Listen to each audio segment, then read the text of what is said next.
I'd like to welcome everybody who's here. Without objection, the chair may declare a recess at any time. And without objection, we are honored to have the Representative Waltz of Florida wave on to this subcommittee. He's got a lot of military experience. For the purpose of questioning the witnesses at today's subcommittee hearing, I recognize myself for the purpose of making an opening statement. Good morning. I want to welcome everyone to this hearing before the Subcommittee on National Security, the Border, and Foreign Affairs. Today's hearing is the Risks of Progressive Ideologies in the U.S. Military. I want to express gratitude for our witnesses for being here. It's my sincere hope that this hearing provides a platform for constructive dialogue on the issues that face today's military. The questions we intend to address today are not just about readiness or the military's personnel system, but how ideological concerns and debates within civil society are imported into and impact the military's ability to recruit, train, and especially operate effectively in a dynamic threat environment. The term wokeness has become a topic of discussion both within and outside military circles, is prompting us to scrutinize how ideological shifts may impact the readiness and effectiveness of the armed forces, as well as how our military is affected once they begin to adapt this kind of woke ideology. Our military is grappling with the Biden administration's social experiments of integrating principles of diversity, equity, and inclusion, or what's referred to as DEI, into their ranks. The Pentagon often failed to recognize the financial burden these priorities place on taxpayers.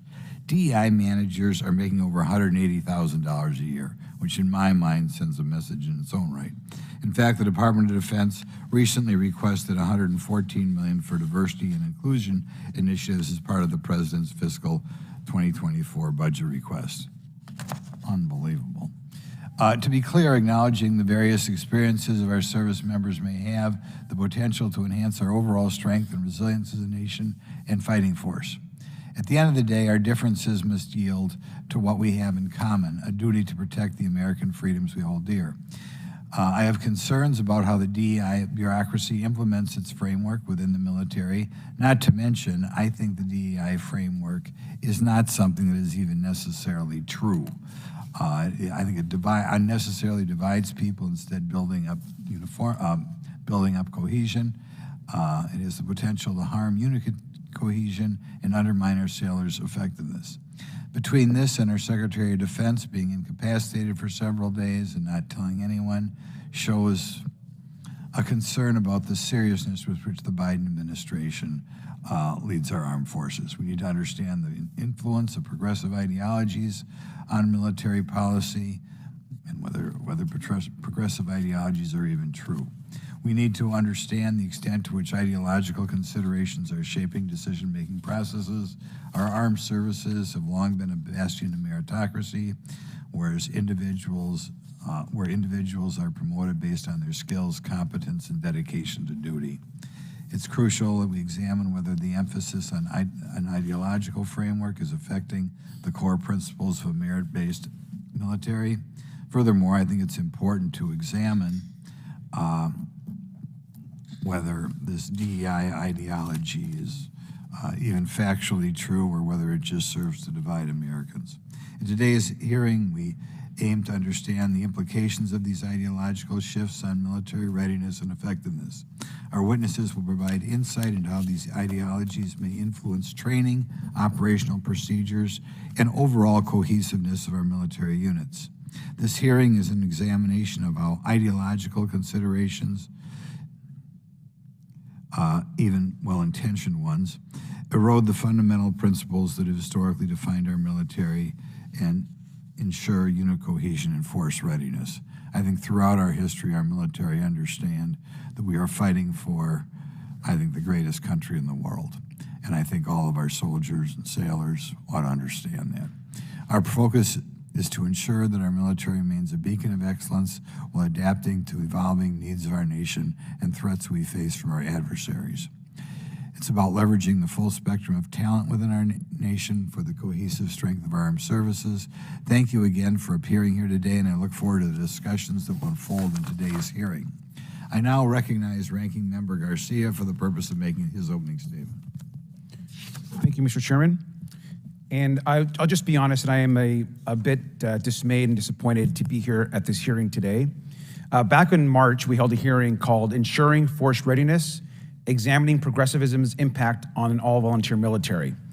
And back then in March, I was dismayed that the majority chose to ignore what I believe are the root causes and challenges we're facing to recruitment and retention in our armed services, such as the need for improved mental health support for our service members, the continued need to implement the I Am Vanessa Guillen Act and the need to crack down on sexual violence, the need for reliable and affordable child care for our warfighters who are deployed on a moment's notice, and so much more, especially when our economy is creating record numbers of jobs in the private sector and our military has to compete for top talent.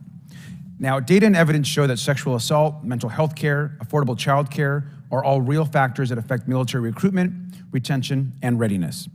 During that hearing, many of us stressed that to recruit from the most diverse generation in history, we also need a military that looks like America. We need a cohesive military which does not allow bigotry within its ranks. But the hearing also found that attacks on military leaders and family hardships may be significant factors in dissuading otherwise motivated young people from pursuing military careers, and of course, depriving our country of incredible talent. The idea that, quote, wokeness is a top national security threat did not make any sense then and does not make any sense today. And it makes even less sense now given the world that we face. Now, I believe that overemphasis on this far-right talking point is what inspired Senator Tommy Tuberville to launch his unprecedented blockade of military officer promotions. Now, Senator Tuberville intentionally blocked more than 400 general and flag officers within the DoD from Senate confirmation and promotion. Even more junior officers lost the opportunity to rise in rank, with massive impacts on factors such as retention, pay, pension, and future opportunities. The stunt did far, far more to undermine our military readiness than anything else. And so I asked unanimous consent to enter into the record once again the letter I sent calling for a hearing on national security implications of the Senator's blockade of military promotions into the record. Thank you, sir. Now, I can't really understand why we're also holding a second hearing on this topic when we could be working on it in a bipartisan way to address real challenges to our national security. And Mr. Chairman, I want to thank you for our bipartisan work on our UAP disclosure bill. And I think that's the kind of bipartisan effort that we should be working on today. We should also be talking about our real national security threats. Our allies in Ukraine need immediate aid. We need to support Taiwan and provide aid, of course, in the Middle East. Now, we could hold hearings that use data and evidence to demonstrate that Americans' aid boosts our national security at minimal cost and highlight how our aid safeguards democracy and freedom against brutal aggressions. We could even show how Ukraine aid directly benefits communities all across our country who benefit from investment and jobs, and drive how these investments will uphold our national security in the long term. But instead, we're holding Ukraine and other crucial foreign aid hostage.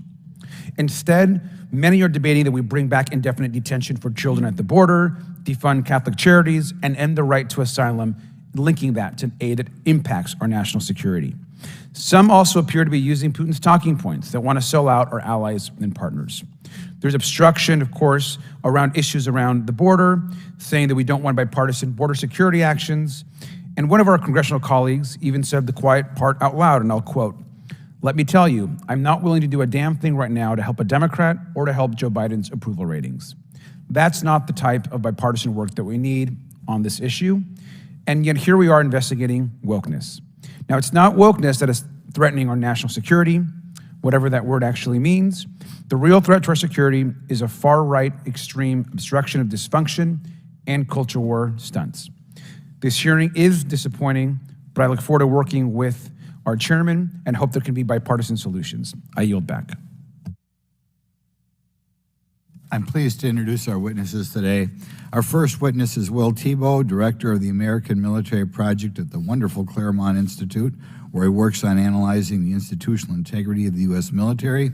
He also has experience serving in Iraq in the 75th Ranger Regiment as a platoon leader and company executive officer.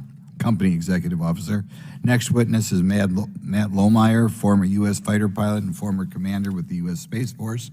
He's also a best-selling author and consultant on defense-related issues. Our final witness is Seiguli, a retired U.S. Army Brigadier General and a professor of history at the U.S. Military Academy. He's also a visiting professor at the Hamilton College, and in 2021, Secretary of Defense Lloyd Austin appointed him to the National Commission on Base Renaming. I welcome each of you here today and look forward to your testimony. Pursuant to Committee Rule 9G, I'll have the witnesses please stand and raise your right hand. Do you solemnly swear or affirm that the testimony you're about to give is the truth, the whole truth, and nothing but the truth, so help you God? Let the record show all the witnesses answered in the affirmative. Thank you. You may take your seat. We appreciate your being here today and look forward to your testimony. Let me remind the witnesses that we have read your written statements and it will appear in full on the hearing record. Please limit your oral statement to 5 minutes. As a reminder, please press the button on the microphone in front of you so that when it is on, the members can hear you. When you begin to speak, the light in front of you will turn green. After 4 minutes, the light will turn yellow, which means you have 1 minute left. When the red light comes on, your 5 minutes have expired, and we ask you to wrap up as quickly as possible. I now recognize Mr. Thibeau for your opening statement. Good morning, Chairman Grothman, Ranking Member Garcia, my fellow members of the subcommittee, and my fellow panelists. It's my contention that the military must only consider factors of personnel, programs, and policy that genuinely better the armed forces' ability to fight and win our nation's wars.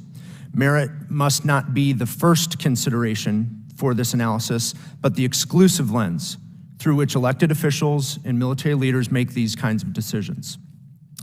Diversity is an ideology that exists in our social mores as something that the military must embrace as a point of fact, as a principle, as opposed to just a byproduct of selecting the best people for the job. It's as if the armed forces march to the beat of a corporate or university drum. In reality, though, the existence of a professional, permanent, standing military demands that the institution exist apart from ideologies and politics prevalent in modern-day America, regardless of their political affiliation. And therefore, the military must balance functional considerations, again, those capabilities required to fight and win wars, with social considerations, or those political and ideological realities which define American life for the rest of us. Increasingly, though, objective military professionalism is now seen as one factor among many that allow leaders to, quote, comprehensively evaluate a person, system, or policy. This, of course, being a euphemism for innate characteristics like race or sex. This programmatic consideration of these innate characteristics is toxic because it redefines the concept of merit-based standards. When diversity goals exist for military units or the service academies, standards become minimum expectations to meet before fully evaluating other parts of a participant's career or life. Standards are no longer how the military selects the best based on an order of merit list, but just how you get in the door. The mere factor of political considerations outside military competence demands that human characteristics one does not choose about themselves become critical filters for military decisions. Consideration for diversity is one mark of the blend that the old historian Samuel Huntington's Military Mind made, with the hallmarks of a society that are built around different ideals than that which makes the military successful. Despite the Army's current recruiting slogan, the military is not a place where you can be all you can be. Instead, it should be a time of service and a career for our nation where one gives all there is to give, no matter the cost. Our military is filled with men and women who live by this principle, but our policies and slogans should reflect this ethic of service. At stake, though, is much more than the relative quality of military units. The integrity of our republic is in tension with a military that evaluates matters of politics and identity. When standards become minimum expectations, they are not markers of achievement to select the best. In other sectors of society, the consequences of shirking the exclusivity of merit amount to a bad hire in the finance department or the wrong university president, maybe a missed revenue projection that last fiscal quarter. But the military is and should be different.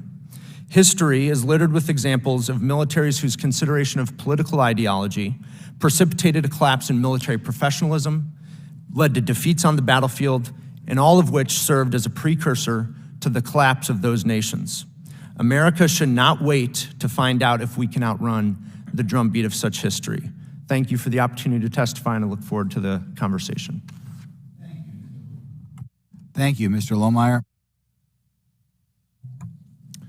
Good morning. My name is Matt Lohmeier, and I'm an Air Force Academy graduate, former F-15C fighter pilot, and was a lieutenant colonel and commander in the Space Force. In 2021, I was fired from my command for writing a book trying to reverse the trend of the overt politicization of the uniformed services. Specifically, I criticized the military's diversity, equity, and inclusion trainings, which, at my own base, were illegally occurring despite an executive order from the commander-in-chief. The diversity, equity, and inclusion industry is steeped in critical race theory and is rooted in anti-American Marxist ideology. I watched DEI trainings divide our troops ideologically and in some cases sow the seeds of animosity toward the very country they had sworn an oath to defend. Before writing that book, I submitted a formal written complaint to the Space Force Inspector General's office detailing that such violations were occurring, including illegal race-based discrimination, but my complaint was never investigated and was later dismissed by then Lieutenant General Stephen Whiting, whom the Senate just confirmed for his 4th star. After 2 months, I received a written dismissal of my complaint from General Whiting. Personally, I have always advocated for a non-political military work environment. Today, I'm here to testify about the ongoing Marxist-inspired efforts to subvert and weaken our military and broader American society. We often refer to these efforts as wokeism, but it is also a culture war. Yet even in this committee, there are differing views about whether there is such a thing as a culture war underway. Some members of this committee have been outspoken critics of DEI initiatives to include CRT, drag shows on military bases, trans activism, LGBTQ pride celebrations, and woke military recruiting videos, all things that are visible components of an ongoing culture war. Ranking Member Garcia, as he just mentioned, on the other hand, and asserted as recently as 2 weeks ago, says that the culture wars are quote-unquote phony and are merely a political talking point of Republicans. It's nothing if not incredible for a member of this subcommittee to assert that culture wars are phony, while another member, who's not present at the moment, of this committee is a member of the so-called Progressive Squad, was herself a Black Lives Matter organizer and activist, an organization whose publicly avowed ideology is Marxism, and whose activist ambition is social and cultural revolution. Service members who wear the uniform of their country do not want to see these things in the military workplace. They don't want to see them at their bases. In most cases, this is true regardless of their race or their political worldview. Despite that reality, Pentagon officials requested $140 million to expand woke diversity initiatives in fiscal year 2024, double what it's been the previous 2 years. There are few things taxpayers such as myself feel less essential to the mission of the United States military than expanding diversity mandates and indoctrination. And now an important point. Such aggressively opposed, ideological worldviews competing for institutionalization through policy epitomizes and formalizes what is properly termed a culture war. The fact that these debates now infect the U.S. military workplace is an offense to people like me who love their country and all people regardless of their race, gender, sexual preference, or background. I'd like to briefly draw attention to 2 of a handful of exhibits I have submitted for the committee's review and for entry into the official record of today's hearing. The first is a 100-page document which includes real-world, unsolicited feedback from military service members. I submit it for the record because to spend even a few minutes with the document is to get a sense for how DEI trainings are hurting morale, dividing and distracting troops, disincentivizing Americans from service, and thereby destroying our recruiting and retention efforts. The second is a letter signed by 185 retired general and flag officers previously sent to leaders in the House, which they did in fact receive. Despite their warning about DEI's divisive impacts in the military workplace and their request for Congress to end funding for all such initiatives, the Congress ultimately did not use its power to put an end to DEI funding in the recently approved NDAA. Thank you to those of you, by the way, who tried to introduce useful legislation. The men and women who sent that letter raised the warning voice and tried their best to respectfully influence our nation's lawmakers. I said in my book back in 2021 that if we did not abandon the diversity and inclusion trainings, then we would see unprecedented recruitment and retention woes. That has been true, and we have seen as a nation that it is not getting any better, hence the need for a hearing like this. I also said that unless we abandon our present hate-filled and divisive path and repent as a nation, we will destroy ourselves. And I reaffirm that view here today, and I'm grateful to answer any questions that this subcommittee may have for me. Thank you. Chairman Grothman and Ranking Member Garcia and committee members, thank you for the opportunity to speak to the committee. I served in the U.S. Army for 36 years. My wife is an Air Force brat, daughter of a fighter pilot. During our career, she supported families in peace and war. For that entire time, we lived on Army post and one Navy base, raised our 2 boys. My son Peter, who is with me today, served in the 1st Cavalry Division. We are an Army family for life. I have 3 points to make today. First, the United States Armed Forces are the best in the world because we reflect and represent the greatest country in the world. Diversity is the military strength because diversity is America's strength. Second, the military makes significant social changes primarily when Congress demands it. When President Truman ordered the military to desegregate in 1948, it didn't really happen until the 1970s when Congress demanded it. The military reacts to Congress, not the other way around. Third, the military's half-century commitment to equal opportunity and diversity has created a more lethal, effective, and cohesive force. In 1971, the military was falling apart. Race relations were at its nadir and drug use at its peak. Over the next 20 years, DoD instituted and internalized a culture of diversity that transformed the military. Diversity has worked for over 50 years. For the last half of my career, I taught history at West Point and studied the history of our Army. In fact, I brought for both the chair and ranking the West Point history of the Civil War that we wrote while I was there. In 1948, President Harry Truman issued Executive Order 9981 integrating the U.S. military. It couldn't go through Congress because segregationists blocked civil rights legislation. Without laws, the military slow-rolled integration. The last segregated military unit disbanded in 1954. In 1963, 10 states still had 0 black National Guardsmen. As late as 1969, Mississippi had 1 black National Guardsman, not 1%, 1.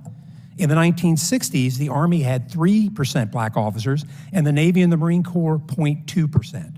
Black service members could not rent houses outside some bases. The children of black service members still went to segregated schools as late as 1969.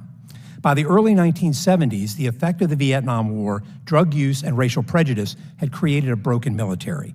The quote-unquote race problem threatened our ability to defend the nation. In 1971, senior civilian leaders created the Defense Race Relations Institute. They mandated race relations training for the entire force. Recruiting for the all-volunteer force forced the military to integrate and to try to solve the race problem. It worked imperfectly. Less than 20 years after the defeat in Vietnam, the U.S. military shined again. In 1991, during Desert Storm, we destroyed the 4th largest army in the world in days, and that army had 31% African-American NCOs. The success of equal opportunity policy saved us after the defeat in Vietnam, created the all-volunteer force, and led us to victory. I know I commanded a diverse cavalry troop in the 82nd Airborne Division during the Gulf War. By law, women weren't allowed to serve in tank, infantry, and cavalry regiments for most of my career. It's just un-American and ineffective. When the Army deploys, it fights on land, and 8 billion people reside on land, 51% of whom are women. We must have women in the force at all ranks. At West Point, I taught a cadet who was unable to follow her dream to be an infantryman. While she was a Rhodes Scholar, the combat exclusion ended. She rebranched infantry, graduated from Ranger School, and commanded an infantry company. She was the toughest, brightest cadet I met in 20 years. When I commanded a battalion, we suffered under Don't Ask, Don't Tell, a policy that forced service members to lie. A friend deployed to Iraq. Her partner and their children could not access military facilities. No commissary, no health care, no child care. Now, because Congress ended Don't Ask, Don't Tell, we have another proud military family. In both my experience and my study of history, diversity policies, equal opportunity policies are neither progressive nor political. They are proven national defense strategies that have made our military more effective and our country safer for over 50 years. Thank you again for allowing me to join you today in the People's House. I'll now recognize myself for 5 minutes. We're going to start with Mr. Thibeau. As you mentioned, the Department of Defense is requesting another $114 million for DEI initiatives. This is addition to $90 million already dedicated. We mentioned that these DEI professionals are making well into six figures. Is this bureaucracy necessary? Could you comment on it? What do they do? It's a good question what they do, Mr. Chairman. The problem I have is the policies that result from such a bureaucracy. And there is, like you alluded to in your opening remarks, a lot of well-intentioned training, perhaps some of which is necessary. But what is not necessary are race and sex-based quotas that are prevalent in at least two branches of the military.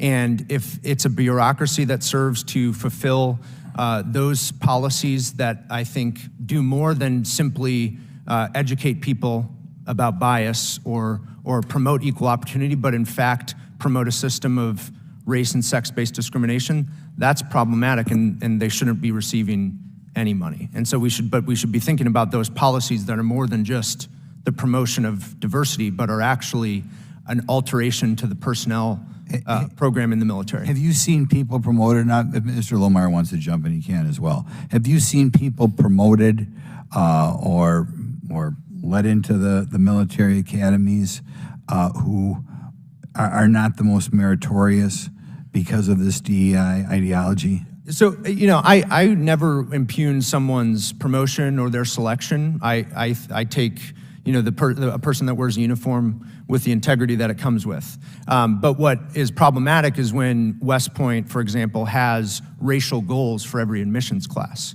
And admissions leaders are evaluated whether or not they meet race-based goals.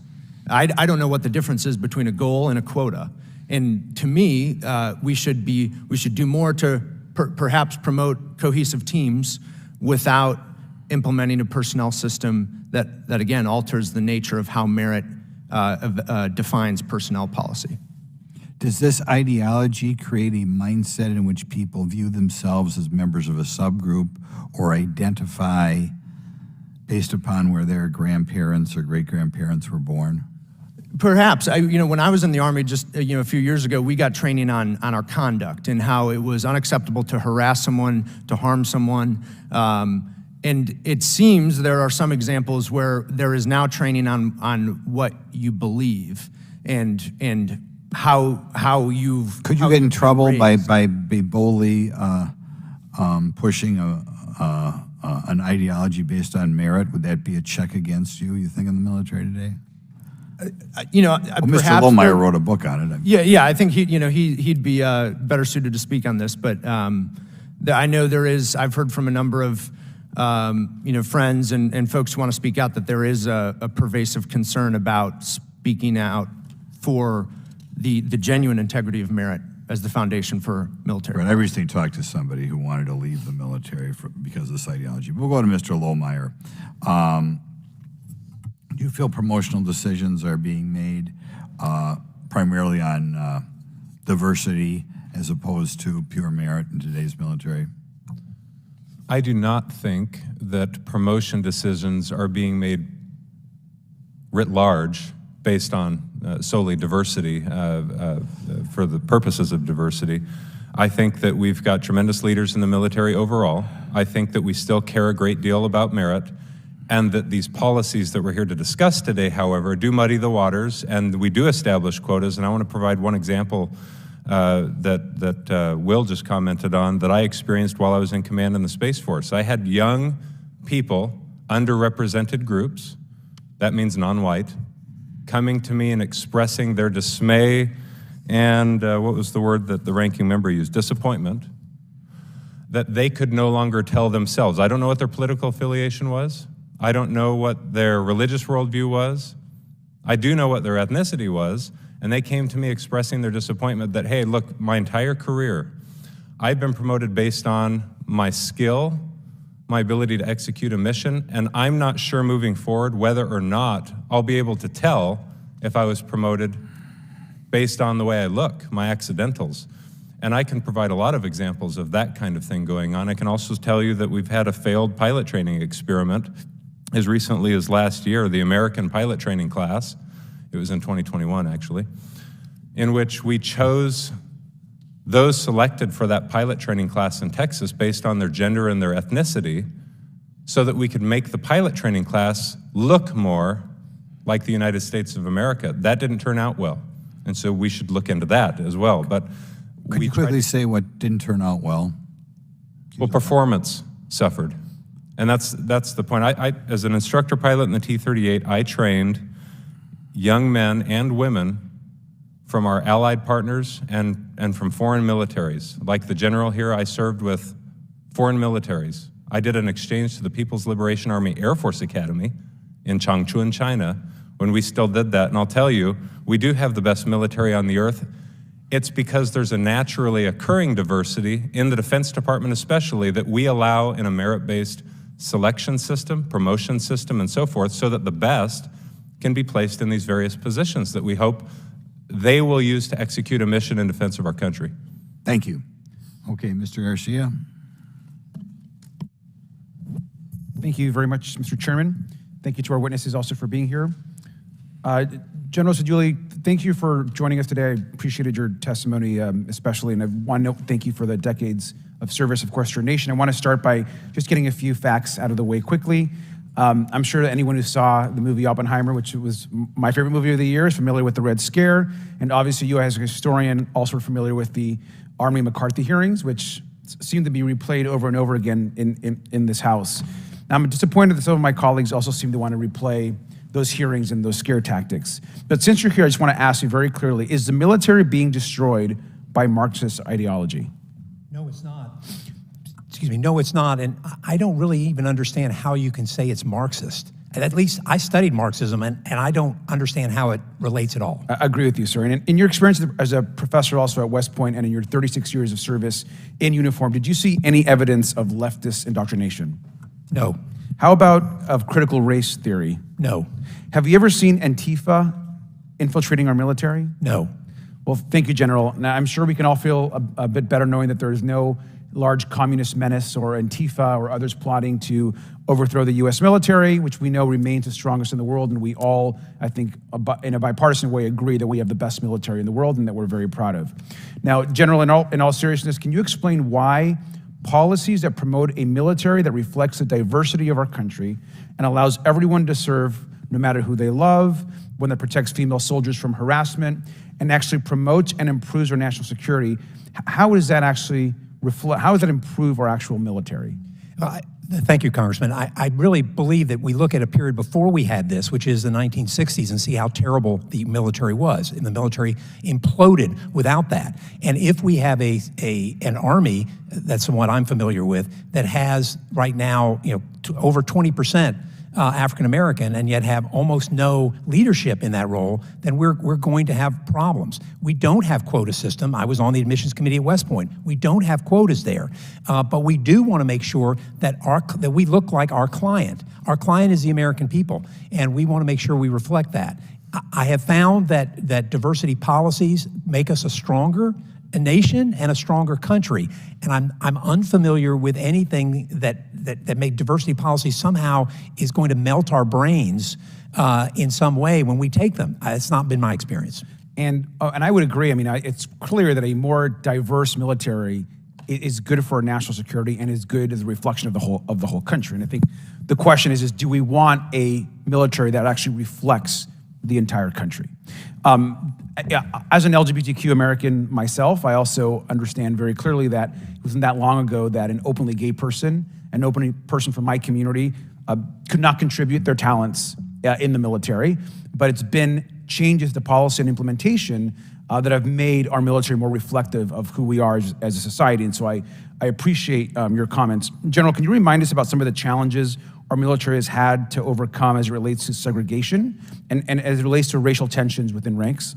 Yes, remember we were a segregated army really into the 1970s. We had very few cadets at West Point. We had only 23 naval midshipmen in 1970. That's 0.5%. We continued to have very low levels of general officers and in the Army and in all services into the 1990s and beyond. So we have always had a problem making sure that the Army leadership or the military leadership reflects the enlisted ranks. And when we don't do that, we have problems. And we saw that in the 1960s and the 1970s. It's the same thing with other underrepresented minorities. But remember, it's this body that changed it. It ended Don't Ask, Don't Tell. It brought women to West Point. It ended the combat exclusion. Congress is the one that did that. Congress is the one that really changes the military. And General, would you agree that it's been, like you said, it's been laws, it's been the intervention by Congress, it's been policy changes that have actually had to have been forced sometimes on the military to actually improve diversity amongst its ranks? It's only been that usually. We did not integrate when there was an executive order. It was only when Congress did in the 1973 Equal Opportunity Act that really started that and put equal opportunity people in every battalion in the Army. And so I think it's pretty clear that in order to achieve a military that reflects the rest of the country, Congress needs to push and create action. And I appreciate all the efforts that have happened in the past to actually create a military that reflects the country. And this idea that we should go backwards or that we shouldn't embrace diversity, to me, is totally insane and crazy. Finally, what actually poses a bigger military threat to national security? Policies to promote cohesion and tolerance and diversity within our military, or a historic disruption to officer promotions caused by Senator Tuberville's publicity stunt? Senator Tuberville, I think Senator Sullivan probably said it best on the floor. Why punish people who seriously sacrifice for America? Why punish patriotic military members over a policy dispute they had nothing to do with and can't fix? This is a huge readiness challenge and a huge morale challenge. And yet, amazingly, not one member of those general officers ever made a public complaint about it. It shows the professionalism of our General Officer Corps that no one made a complaint despite the disruption and cruelty of that policy by Senator Tuberville. Thank you, sir. And again, I reiterate that that's the hearing we should be having, is on that enormous disruption that happened in the Senate and how the House can help rectify that. Thank you, and I yield back. Ms. Fox. Thank you, Mr. Chairman. Lieutenant Colonel Lohmeier, thank you for your service and for being here today. In 2021, the United States Military Academy, West Point, taught cadets critical race theory through a seminar titled Understanding Whiteness and White Rage. At an Armed Services Committee hearing earlier this year, or last year, former chairman of the Joint Chiefs of Staff, General Mark Milley, was questioned about teaching critical race theory at the service academies. General Milley defended the practice, saying he thought it was important for those in uniform to be, quote, open-minded and openly read, end quote. He went on to state, quote, I want to understand white rage and I'm white, end quote. In your experience as a squadron commander with the U.S. Space Force, would learning about whiteness and white rage help promote unit cohesion or a team-centered culture? The answer is anyone who's focused on warfighting doesn't naturally think to talk about these things in the military workplace. We're focused on a particular mission in defense of the country to deter conflict and to win our nation's wars. I do want to make one additional point, if I may, that the general has just explained that he never saw critical race theory in his time at West Point or in his lengthy, honorable military career. In doing research for my book that got me fired, I found that West Point cadets who had recently graduated, these are impressive people, black, white, clearly leftist in their political worldview, had produced a 40-page policy proposal, is what it was called, that I consider a communist screed, anti-American, race-baiting, accusing leaders at West Point of failing the American people, criticizing West Point as an institution for racism, criticizing them for failing the Army, and that they would continue to fail the Army. What I found in that document is that this general's work is quoted throughout the entire 40 pages. So you can't say that you've never been exposed to critical race theory when a bunch of left-wing Marxist-leaning students attack the West Point Military Academy relying on your work. And so I'd be curious to find out if they consulted with him in the production of that 40-page policy proposal to topple statues at West Point, to rename buildings. When that kind of invitation came to me as a commander to rename streets and buildings, everyone at the base was allowed to populate the Excel spreadsheet that came to us as a tasker from the Pentagon. And I saw George Washington's name on that list because ideology that poisons the mind doesn't disambiguate between racists, evil men, and good men, and patriots. What they did is they said, he is a founder, he's white, I hate him, and we'd like to remove his name from buildings and streets. This is the kind of thing that ideology does to the military. It divides people. And the best evidence we've seen so far, 10 more seconds, is the recent testimony from university presidents who tried to excuse and contextualize genocidal rhetoric. And what CRT, diversity, equity, and inclusion mandates, and Marxist ideology do to a university president or to the Chinese PLA, they will do to an American service member. And I've seen it firsthand. Thank you. I think it would be wise for the committee to follow up on the report that you're talking about. So I hope we'll be able to do that.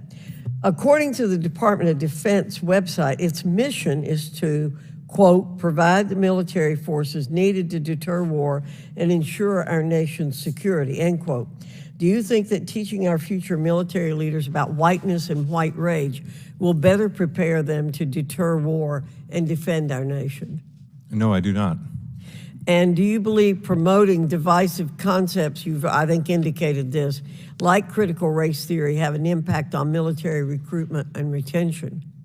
Well, I've got some polling data here that if we have time I can cite, but this is one of the prevalent themes that shows up among active duty service members who have been polled about their concerns about the direction the military is headed, why they're choosing to leave the service, and young Americans, why they're choosing not to join. They sometimes call it wokeness, that's colloquial, but they specifically, if they know what they're talking about, refer to critical race theory, and if you know what you're talking about, you know that it's rooted in Marxist ideology. Mr. Chairman, I'd like to ask unanimous consent to enter to the record any document that Mr. Lohmeier has, such as that survey in the minutes of this hearing. I can. I'm sorry. You didn't ask me to speak. No, well, I'm just going to ask one more question. Are there specific recommendations you have for maintaining a strong and cohesive military culture while addressing concerns about ideological influences? Yes, ma'am. I think every American citizen, veteran, or having never served, looks to the Congress to use the power of the purse to hold our military accountable. But we also need brave men and women in uniform to respectfully give feedback, use their voice, and stand on their principle. We don't all have to agree, but we do have to agree that the mission of the United States military is paramount, and merit-based selection and promotion is the only effective principle to keep a strong military. I don't care what people's views are on diversity, equity, and inclusion. I really don't. But we can't use our individual political or social or cultural worldview to shape military selection processes of all institutions. The long-trusted U.S. military must remain a merit-based system. Otherwise, you'll lose that system. Thank you. I yield back. Thank you. Mr. Goldman. Thank you, Mr. Chairman. I want to see if we can find some common ground here. Mr. Thibeau, I heard you say a little earlier that you support diversity as at least one variable to focus on to either admit in the service academy, students in the service academies, or officers evolving. Is that officer promotion? Is that right? What I said, Mr. Goldman, is that I am willing to accept and support diversity as a byproduct of good military policy. It's not something we should, certainly not something we should avoid, but it's not something that the military should cater policies to promote. That should do you be think military that effectiveness. do you think that diversity of backgrounds is beneficial to the military?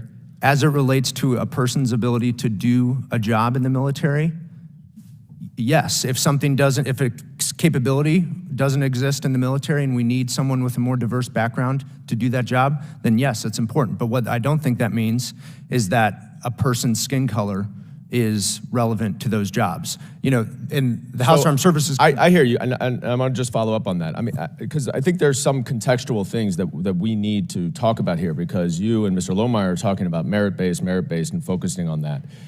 But you know, when you look at the history of discrimination in the military, what you have to consider is that everybody does not start from the same place.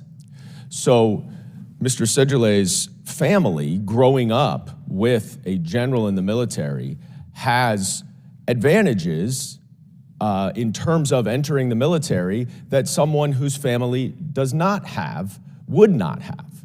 You agree with that, right?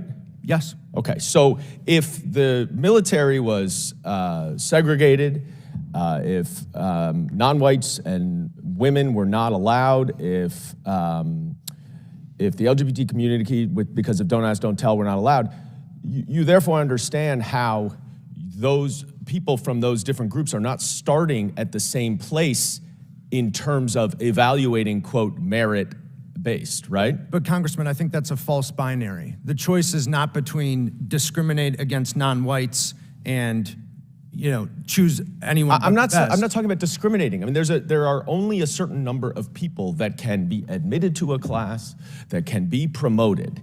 And if you're basically saying that you cannot consider anything else other than what you call pure merit, and there's no definition for pure merit, you are necessarily perpetuating discrimination that has occurred for generations. And when you start to see things such as government reviews, the Air Force independent review that said 40% of, in 20 and 21, 40% of Black and African American service members indicated a lack of trust in their chain of command to address racism, bias, and unequal opportunities, you are necessarily not acknowledging, not addressing what is a fundamental problem not only for retention, but also for promotion. And if women are leaving the service 28% more because of sexist culture, family planning, or sexual assault, that has to be addressed. That you cannot, I do not believe you are sitting here and saying that it is okay. You mentioned something about you support training on harassment, but if there is implicit or explicit racism or discrimination, you would agree that has no place in the military, right? Of course. Okay. There needs to be training because a lot of people don't know what that means, and they often don't know that what they are saying is actually discriminatory. So there needs to actually be training so that everyone from every walk of life in this country can have an opportunity to participate, to represent our country, to be in the military.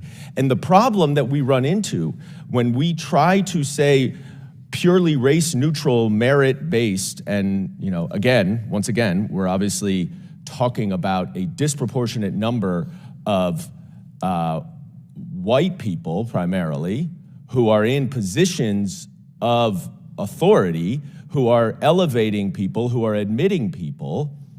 If they are not trying to address some of the historical wrongs to give people who have not had that access to the military, to this opportunity, give them that opportunity, then we are just going to perpetuate the historical discrimination forever. So I'm not saying merit doesn't matter. I think it absolutely matters. And I certainly understand Mr. Lohmeier's point that we do not want to put people who are unprepared in bad situations.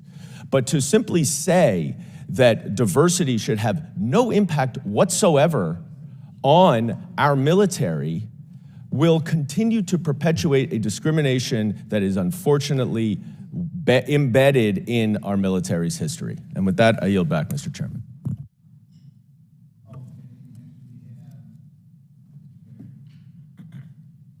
Mr. Perry. Thanks, Mr. Chairman and gentlemen.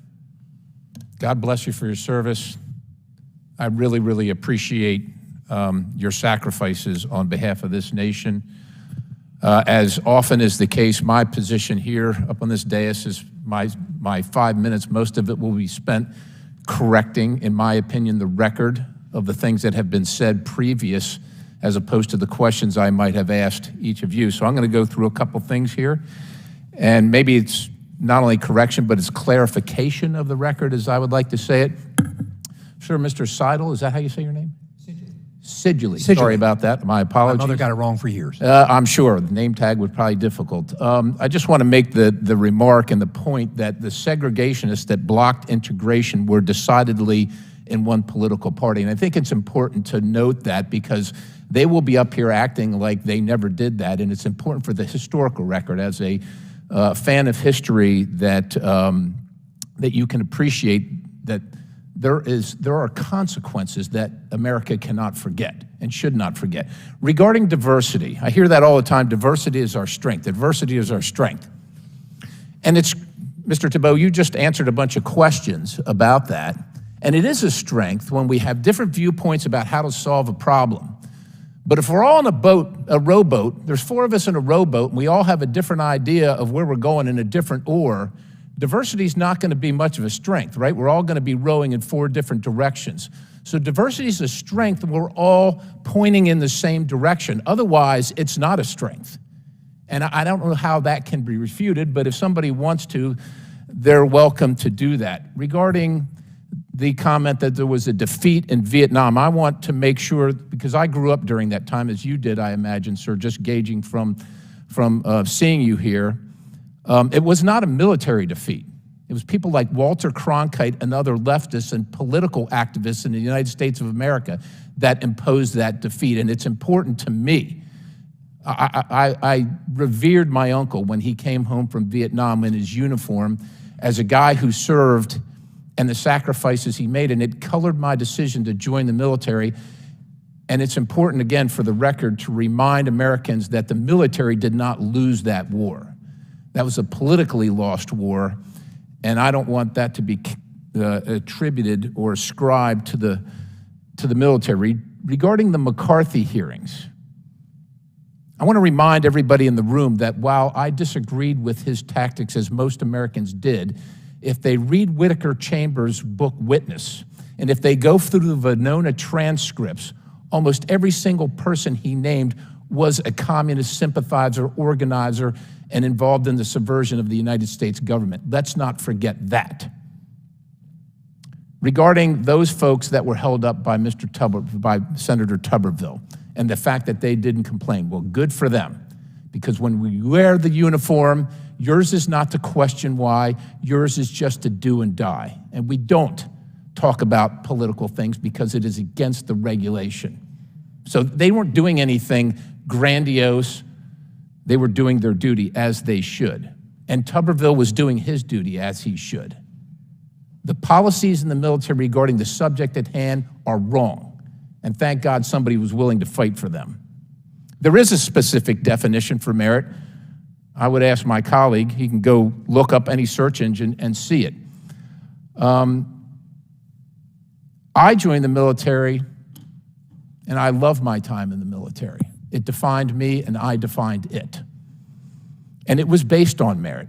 And I didn't have a leg up. I knew my uncle who served in Vietnam, but when I raised my hand as an E1, no one knew anybody I knew, and it didn't matter.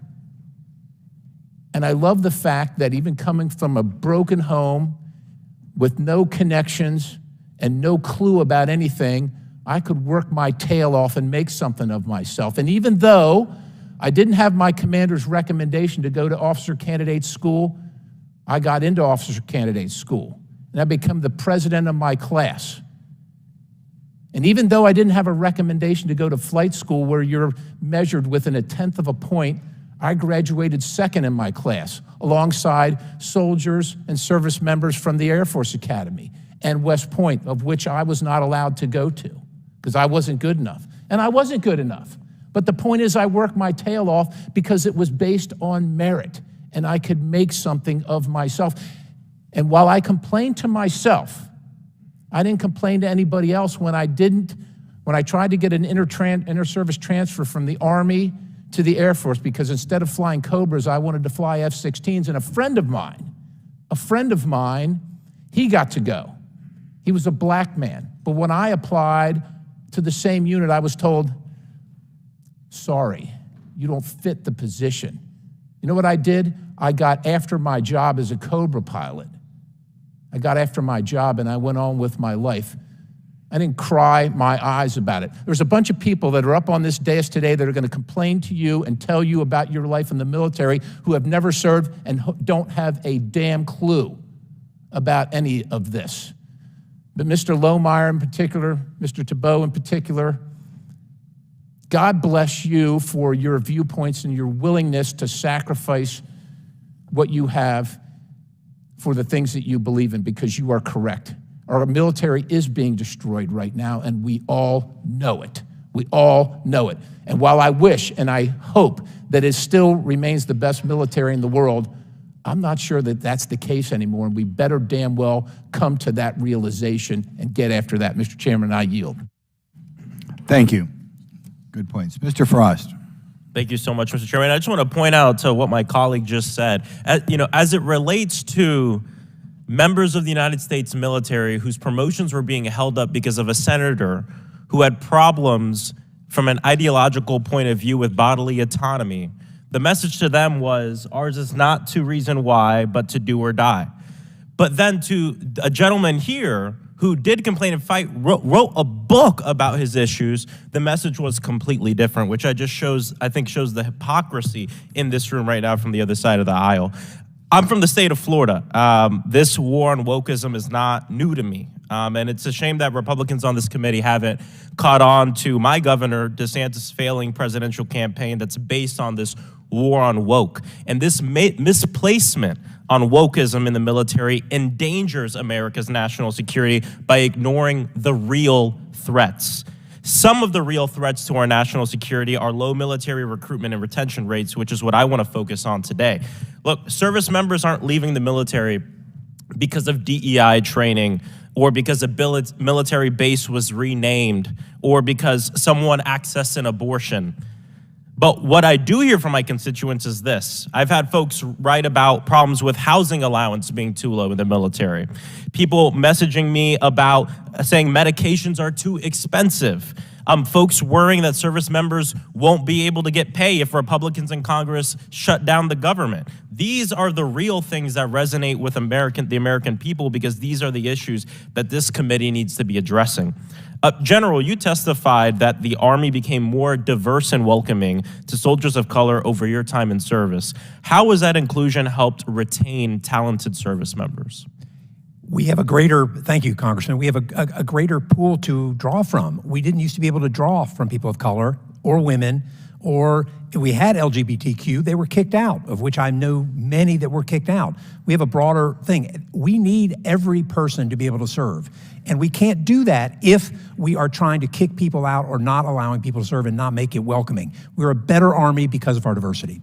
I 100% agree with you. I mean, we know at West Point that black students had highlighted during their time the art memorializing the traitor Confederate General Robert E. Lee that hung on the wall, and the fact that the only black person hanging on the walls was someone who was a slave. And I think that things like that hurt our military readiness and national security when it makes our service members uncomfortable. Diversity, equity, inclusion strengthens our national military. It does not work against it. General, you've also testified about your own story of service. Quote, I didn't choose the Army because of patriotism. I signed up for the money, end quote. And I don't bring that up as a disparaging thing, because we know that this is something that is true for many of our service members. And especially when I speak with folks who look like myself in my community that are looking at joining the military. You joined to help afford your college, and ended up staying for more than 4 decades. So thank you so much for your service. We know that many soldiers enlist for financial reasons, but then choose not to re-enlist because it's unaffordable for them. Have you observed any trends around how economic struggles can stunt a soldier's career? Thank you, Congressman. Yes, I particularly think that's true because our soldiers now deploy, or actually rotate so often, to Eastern Europe, to South Korea, and to the Middle East without additional money for that. And so if you're doing 2 9-month rotations to one of those 2 places, plus National Training Center or other things, it's incredible, difficult, particularly for the family at home, because they have no great child care options. Yeah. And I would love to host a hearing about that instead, to see how we can handle those struggles. Since at least the 1940s, Congress has given the United States military money to create signing and re-enlistment bonuses to incentivize service members to join and stay in the service. General, do you think the military should be collecting data on why and when bonuses are helpful so we can better understand the financial hardships of our service members? Yes, we have been doing bonuses at least since I've been in, and they work because just like I was a poor kid coming from rural Georgia, I had no way of getting through college without it.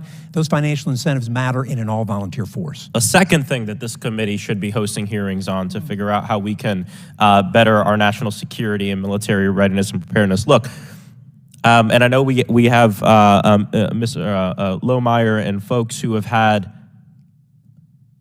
uncomfortable or maybe negative interpretations or experiences with DEI, and I would never take away someone's experience from them. But what I do want to call out is there's a difference between seeing something that you see value in, diversity, equity, and inclusion, or diversity in our military, and saying, we ought to fix these problems. I think there's some problems with it. I think we ought to fix them, versus saying we should just completely get rid of it. I mean, in 1954, when we began to desegregate schools in this country, we knew it would be uncomfortable. We knew there would be problems, but we did it because it was the right thing to do. This hearing is entitled "The Risk of Progressive Ideologies in the U.S. Military." DEI is not a progressive ideology. It's just the right thing to do. If we want to talk about progressive ideology in the militaries, we can talk about affordable housing and food. We can talk about tuition assistance. We can talk about universal health care that the military provides, progressive ideologies in the military, but not DEI. Thank you so much, and I yield back. Thank you. Mr. Higgins? Thank you, Mr. Chairman. I thank our panelists for being here today. I joined the Army in 1988, began boot camp in 1989 as a private, one-station unit training, wanted to be an MP. That ended up working out for me. But one of the initial lessons that you learn very quickly when you step off of that bus and you have to face these guys at a car from granite wrapped in leather, tapping that brown round against your forehead, is you are no longer you. You now belong to the United States Army. To discuss diversity as if it was ever some sort of an effective mechanism by which a deadly force could be established to fight and win wars across the world, to liberate the oppressed for generations, is insane. We don't care about anything other than the deadly effectiveness of our Army. It requires discrimination, because developing deadly skills in a force of men requires us to recognize distinction, to discriminate between those who can become lethal weapons and those who cannot. Nobody cares about your color of your skin, your cultural background, your ethnicity, who your mama or your daddy was. Your ass now belongs to the Army, and we're going to make a soldier out of you, or we're going to remove you from this unit. And you go do something else. No problem. The world needs insurance salesmen and everybody else. But if you want to be a soldier, we're going to carve you into what it is to be a soldier. I don't understand why my colleagues can't see the difference between civilian life and military life. Nobody's firing live rounds at us up here. That's not part of our designated job description, but it damn sure is a job description for our soldiers. And we can't fill our ranks in the United States Army right now. You know why? I think you do know why. Because conservative families across America that have a deep lineage of military service are not encouraging their sons and daughters to join the Army because of this crap that our sons and daughters are having to deal with now in the Army, that my colleagues are applauding. like, yay, we need to diversify. They're diversified. It was called uniform for a reason. We must be uniformly deadly and effective, rapidly deployed. Well, we care not what the color of the skin is to the soldier next to us, or whether or not he's gay or straight. That has zero to do with the performance of our Army. And yet we are indeed attempting to indoctrinate those very civilian considerations into our military. That's why you can't fill the ranks, because traditional American families know that that's a wrong formula. Ranger Thibeau. Rangers lead the way. All the way, sir. Oh, so I'm going to ask you, your opening line of your statement, you rightly draw upon a distinction regarding considering between those who join our military and those who choose just other courses of life. You said, I quote, training in the United States Army is meant to melt away the effects of civilian life and to forge Americans into soldiers ready to devote their lives to the mass application of violence on behalf of American interests. Can you speak to the uniqueness of what it is to be a soldier as opposed to being a civilian in America? To be a soldier is to live a life where you take for granted the fact that you would die for the person next to you, and that you would enter an arena where that death is possible on purpose, and that you would be prepared as a team and as a person to do whatever it took, not to survive, but to win. And even if that requires immense suffering, sacrifice, and an inconvenience every day for you and your family. Did you ever for one day, at any time, consider the diversity of the Ranger next to you? No. Thank you very much. Mr. Thibeau, Mr. Lohmeier, General, thank you all for your service. Mr. Chairman, I yield. Okay, Ms. Porter. Was that my recognition? Okay, Ms. Porter. All right. Mr.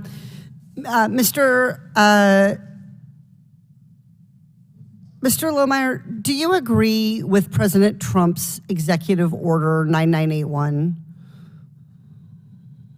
Well, excuse me, President, I'm so sorry. Let me start explain again. What you mean. I don't know. Let me start again. Executive orders by number. Do you agree with President Truman's order that integrated the armed services despite the fact that separate but equal was still the law of the land at the time? Let me say that this is an important point. The congressman to your left has said he wanted to find common ground. There's a lot of what the general has said today that I don't disagree with whatsoever, but that seems to me irrelevant to the discussion of progressivism as an ideology in the military workplace. Let me point out one example in answer to your question of what I am opposed to. Reintroduction of segregation. We're claiming my time, Mr. Lohmeier. We're claiming my direct time. Consequence. Mr. Chair, it's my time. Of DEI initiatives. We've got Mr. Chair, I'd like to reclaim my time. Segregation because of DEI, and I'm happy to talk to that. Mr. Lohmeier, I'm going to try again. Do you agree? I appreciate that you have opinions and you're entitled to have them, but I'd like you to try to answer the question I'm asking with respect, sir. Do you agree with President Truman's Executive Order 9981 that integrated the armed services despite the fact that separate but equal was still the law of the land at the time? I agree that the military has led the way in integration and unity, which has been the strength of the United States military, but we're undoing it all with diversity, equity, and reclaiming my policies. time. That decision was progressive at the time. In other words, the military went to a place of integration and efforts to have black and white soldiers working alongside each other. It wasn't always perfect, it wasn't always easy, but it was literally the definition of progress and progressive. It went beyond existing law. General, did Truman's actions to integrate the military under EO 9981 lead directly to any readiness deficits? You're a military historian. No, in fact, the first thing it did, Congresswoman, was integrate Arlington National Cemetery. Mr. Lohmeier, you were in active duty And thank you for your service, Air Force officer in 2010. Is that correct? Yeah. Okay. Were there any big problems in military readiness in 2010?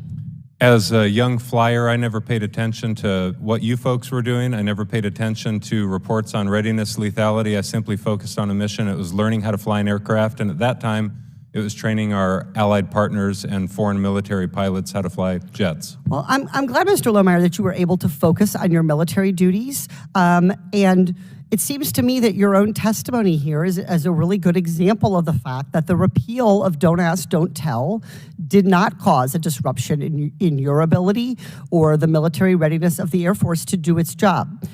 General, is there any empirical evidence that gay Americans serving openly has hurt military readiness? No. So historically, when the military has been progressive, has gone beyond where other policies may be, has tried to encourage diversity or welcome people to be diverse and to learn about each other, there has been no harm to force readiness. General, could one consider President Truman's executive action a diversity initiative? Right, General Truman's, why am I having so much trouble with this? General, could one consider President Truman's executive action a diversity initiative? Yes. How about the 2010 repeal of Don't Ask, Don't Tell? Yes. So in your view, should the military roll back those diversity policies? Absolutely not. Mr. Thibeau, do you think the military should roll back those initiatives? No, Congresswoman, I don't, because the integration of the armed forces in 1948 was a recognition that the military is different from society, and so it should march to the beat of a different drum. And that's why I think it was such a good policy, because it ensured that we had the best. That things changed in 1960 when the military became a beacon for affirmative action and quotas. But I agree with you that it was good policy in 1948. Okay. And do you have would you repeal Don't Ask, Don't Tell? No, because it's a means by which the military attracts the best talent. But what I would object to is if the military had a quota for LGBT Americans. Do they? On the books. Not that I know of, but they do for Black, white, Hispanic Americans, and I think those are... General, is that correct? I'm not aware. My brother served. He went to the United States Naval Academy. He served 5 years. He served on a nuclear submarine. I don't recall him ever enforcing, being part of, as an officer, any type of quota system. There are no quota systems, Congresswoman. I don't recall that being U.S. military policy. I don't remember ever passing a law, since we're in Congress and we make the rules. I don't remember ever passing a law with regard to that. Our military is more effective when it's diverse, and you can't have an effective, diverse team without teaching people how to work effectively together. That's what these initiatives should focus on. I yield back. Thank you. Mr. Gosar? Thank you, Chairman Grothman, and thank you, gentlemen, for all your service. We appreciate it.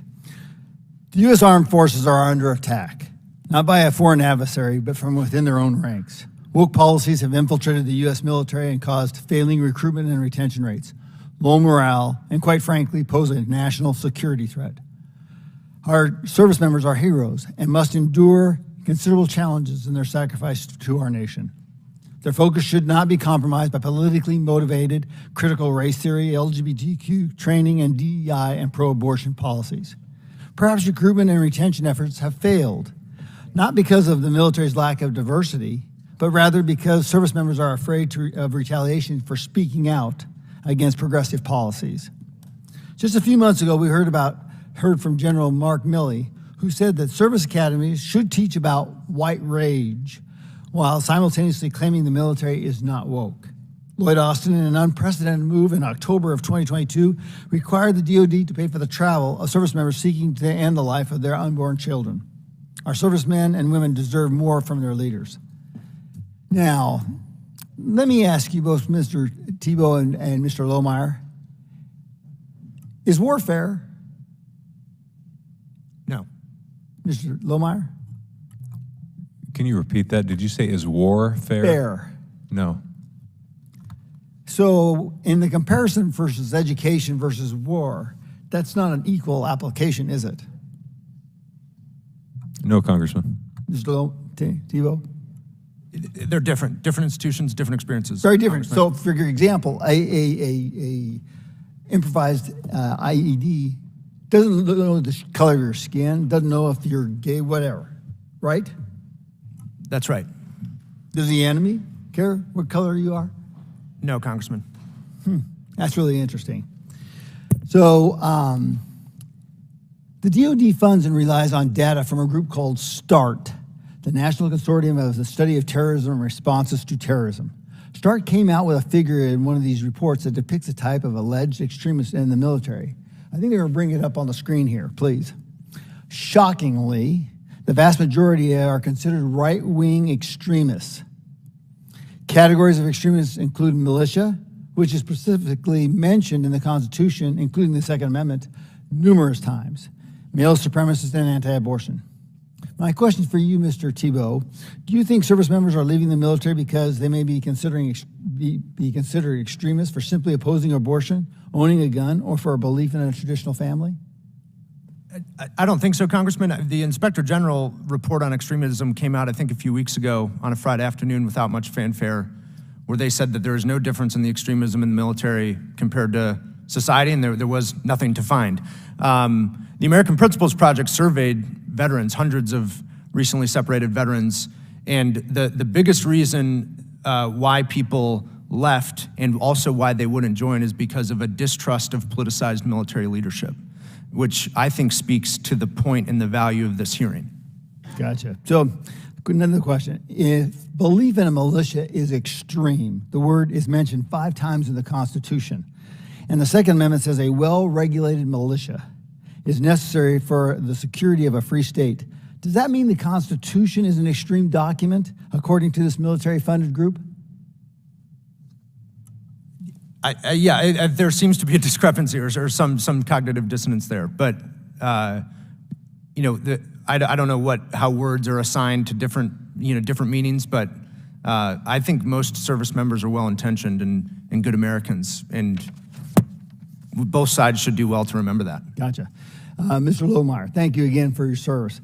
Many of the talented men and women of the Air Force reside in my district at the Luke Air Force Base out in Arizona. So, has the COVID jab mandate negatively affected the military's readiness? There are a number of ways it seems it's impacted negatively our readiness. I'm not the expert on that issue, however. It's not what I wrote a book about. In fact, the mandates were rolling out at the time I separated from active duty, but I've got good friends and colleagues who would be perfect to testify about that issue. So sadly, the DoD has refused to reinstate the thousands of service members kicked out of the military for rejecting the experimental COVID shot. Would reinstatement of these service members help improve the military's readiness? Well, it's possible that it could, Congressman. The question is probably better stated whether or not any of those forced out for their decision or for the discrimination that led to their forcing out would even have any interest in coming back in.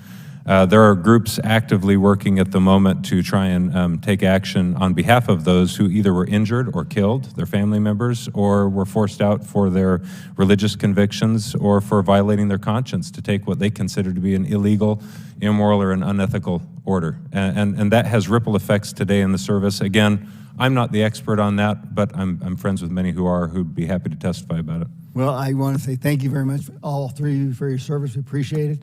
You're heroes in my book and in our district, so thank you very much. I yield back. Thanks, Mr. Raskin. Thank you, Mr. Chairman. And I also want to thank all of our witnesses for their excellent testimony today and also for their service to the country, and also members of this committee who served in the uniform as well as in this body. Mr. Seiguli, do I have the right? Or General Seiguli, I want to look at 3 attacks on politicization or diversity changes and the thing that I guess people are calling woke. I want to start with women in the military, and of course, women were systematically excluded from the military for a long time, and there's a huge struggle about that. And finally, women were able to enter the armed forces on relatively equal status. I don't know if my friend Mr. Higgins would consider these part of the traditional American soldiers or not, but women have served for a long time in different capacities and now have equality. But if I'm assuming that women in the military want the same rights that women across the country do, and after Donald Trump's gerrymandered Supreme Court overturned Roe versus Wade and women's right to choose, which was in the law for more than a half century, women across the country have rejected that and have stood up for their full reproductive freedom, including in Kansas, Wisconsin, Michigan, California, Vermont, you name it. Everywhere it's been on the ballot, vast majorities of women and men have supported women's right to choose. So I assume, now I don't have a study on it, but I assume women in the military feel the same way, that they would want to maintain their right to choose their own reproductive health care. Now, Senator Tuberville interfered with hundreds and hundreds of military promotions for many, many months in order to stop women in the military from having their complete full access to reproductive choice and to health care. Now, who do you think is politicizing the military? Is it Senator Tuberville with his anti-choice agenda, where he wants to dictate to all of the women of the military what their access will be to healthcare, or is it those women themselves? Are they the ones that are somehow perpetrating a woke agenda by saying that they want to have equal choice? And don't we depend on women in the military these days? Last I saw, it was something like 18 or 20%, even in the Army. So please answer that if you would. Yes, I would say that Senator Tuberville created political pawns out of those general officers. We have a non-political army, and we're one of the few countries in the history of the world that has never had a military coup d'etat, and it's partly because we are non-political. And yet, Senator Tuberville created political pawns for a policy he disagreed with. I couldn't disagree more with him for doing that and hurting our force and those general and flag officers. The military also depends on lots of African Americans, Hispanic Americans, Asian Americans. That's just a reality. You might love it, you might hate it, you might be ambivalent about it, you might just accept it. But in any event, that's the reality, as I understand it. And in any event, the Army decided that it wanted to rename military bases that had been named not after U.S. generals, but after Confederate generals who joined the Confederacy in rebellion against the Union. So, like Fort Benning was renamed after a pro-Union, pro-American general. Fort Gordon was renamed as Fort Eisenhower. Fort Hill was renamed as Fort Walker. And yet, I take it this is part of the big anti-woke arraignment and indictment of the military, that we have renamed military bases after pro-Union, pro-American soldiers, generals, people who've been loyal and faithful to the Union, as opposed to those who have opposed the Union and took up arms against the Union in traitorous insurrection. Now, who's politicizing this question? Is it the people who go along with the Army's decision to say that's who our bases should be named after, pro-Americans, or the people who are wanting to stick to the old Confederate battle names? And I'd like you to address that, and also Mr. Lohmeier, I think you've taken the position against changing the names. Yeah. Well, remember that the names were changed, Congressman, because this body voted overwhelmingly, overrode the veto of President Trump to create the naming commission, of which I served as vice chair. It was my proudest moment to rename those after true American heroes and not those who chose treason to preserve slavery. Thank you. And do you agree with that, Mr. Lohmeier? I'll say that it's my view that Secretary of Defense Lloyd Austin has politicized the military. As soon as the Supreme Court decision was made, he issued a policy memorandum blaming the Supreme Court's decision to reverse Roe v. Wade on the recruitment. Wait, but I'm asking about the naming. I'm asking about the naming of our military bases. If you don't want to address it, say you don't want to answer it. Yeah, but I understand I walked Black Lives Matter Plaza yesterday with a Chinese American. Yeah, I didn't ask you about that. No, I'm answering your question. Excuse me. Yeah. And she advocated. Is it okay, Mr. Chairman, if we go over here? Because for leaving those the witness wants to no, I'd like to answer more than yes or no questions. We can let him answer the question. Yeah, I can let him answer, because I wasn't quite done yet, but now he's occupying my time. If you want him to answer it, that's fine. So yes, about the renaming of the bases after pro-Union, pro-American generals. Thank you, Mr. Raskin. I'd like to answer that question in more than just a yes or no format. Okay. I walked the Black Lives Matter Plaza yesterday with Xi Van Fleet, Chinese Maoist Cultural Revolution survivor, and I had an interesting conversation with her in which she advocated, I'd never thought about this before. By the way, I don't address this topic in my book. I wrote about Marxist critical race theory. She said, I'd recommend that once we defeat wokeism, we leave all of the Black Lives Matter paint on the ground and the signs naming the streets. I asked her why. She says, because it's a reminder that once here on the north side of the White House, we had a woke revolution, a Marxist revolution take place, and I agree with that. It's a reminder that there has been such divisive conflict in this enemy before that people were willing to use violent force to hurt one another.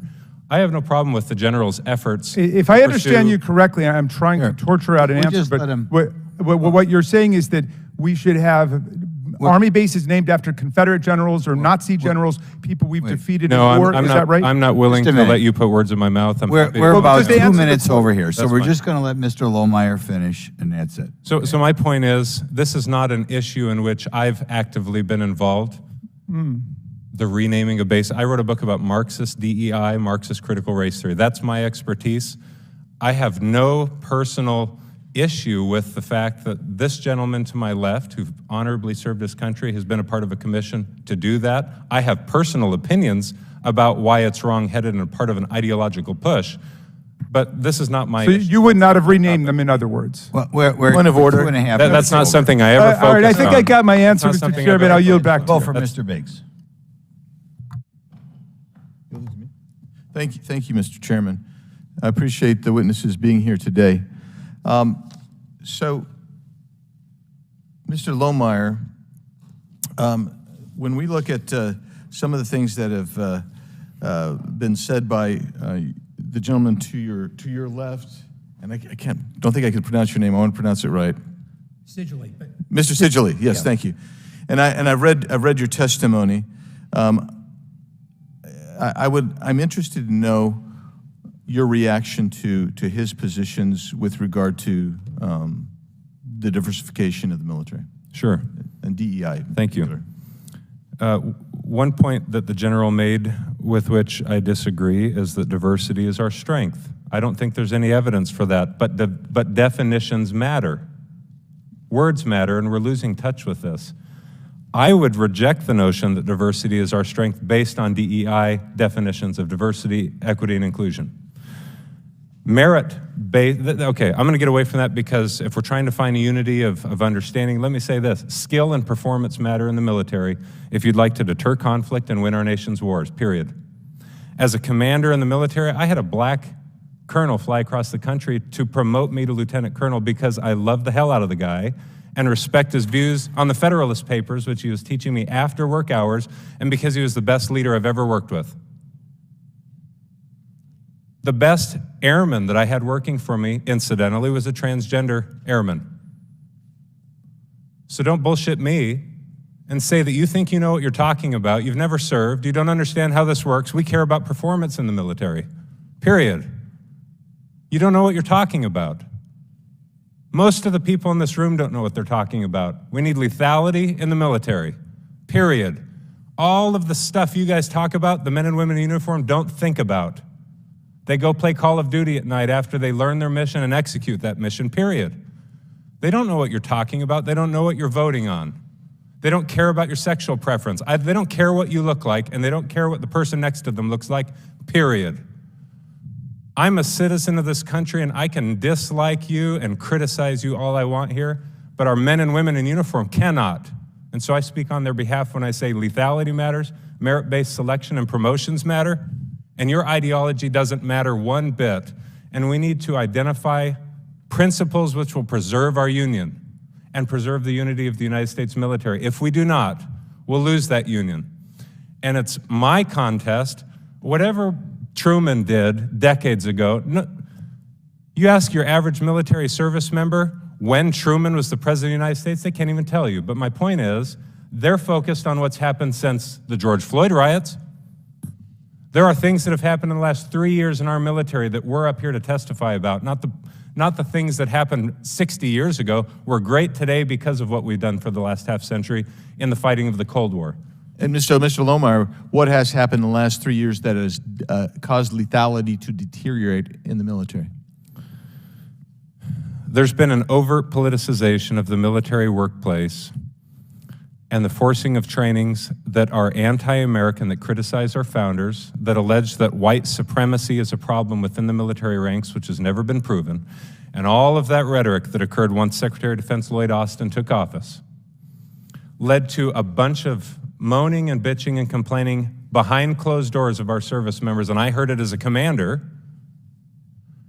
And so I wrote a formal written IG complaint about it that was dismissed by senior leaders because they were afraid of the political and racial climate that we've created in this country. And so they were afraid to hold one another accountable for their politics.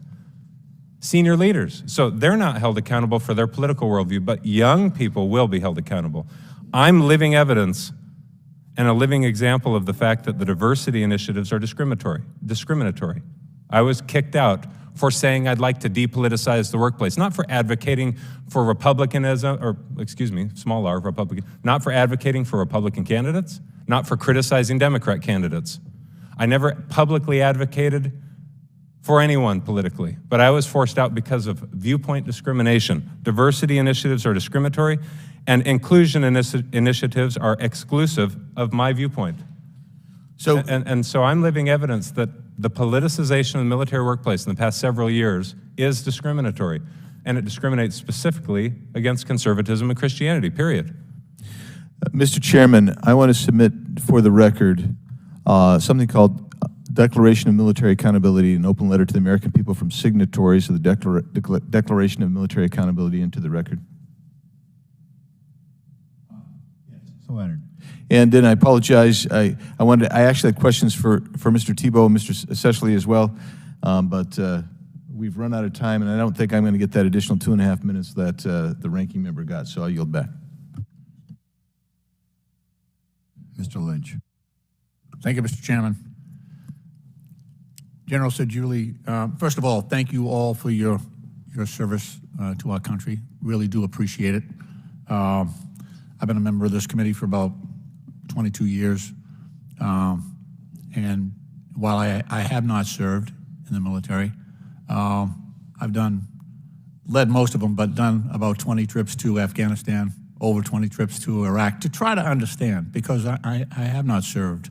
But I thought if I spent enough time on the ground that I might learn. I might understand what it is our servicemen and women are dealing with. One of my last trips to Afghanistan before the withdrawal, visited a place called Camp Leatherneck, and had a chance to participate in a citizenship ceremony. And what they did was they have a couple of programs. One is MIVNA. There's a couple of programs where non-citizens of the United States can serve in the military, and it improves their chances. It doesn't guarantee, but it improves their chances of becoming citizens. It's somewhat of a progressive idea, I think, because here you are taking, at that particular ceremony, there were over 100 men and women of all colors and faiths, I'm sure, but they all took the oath. They all had the American flag on their shoulder. They had been chasing the Taliban up and down that province, in combat. So,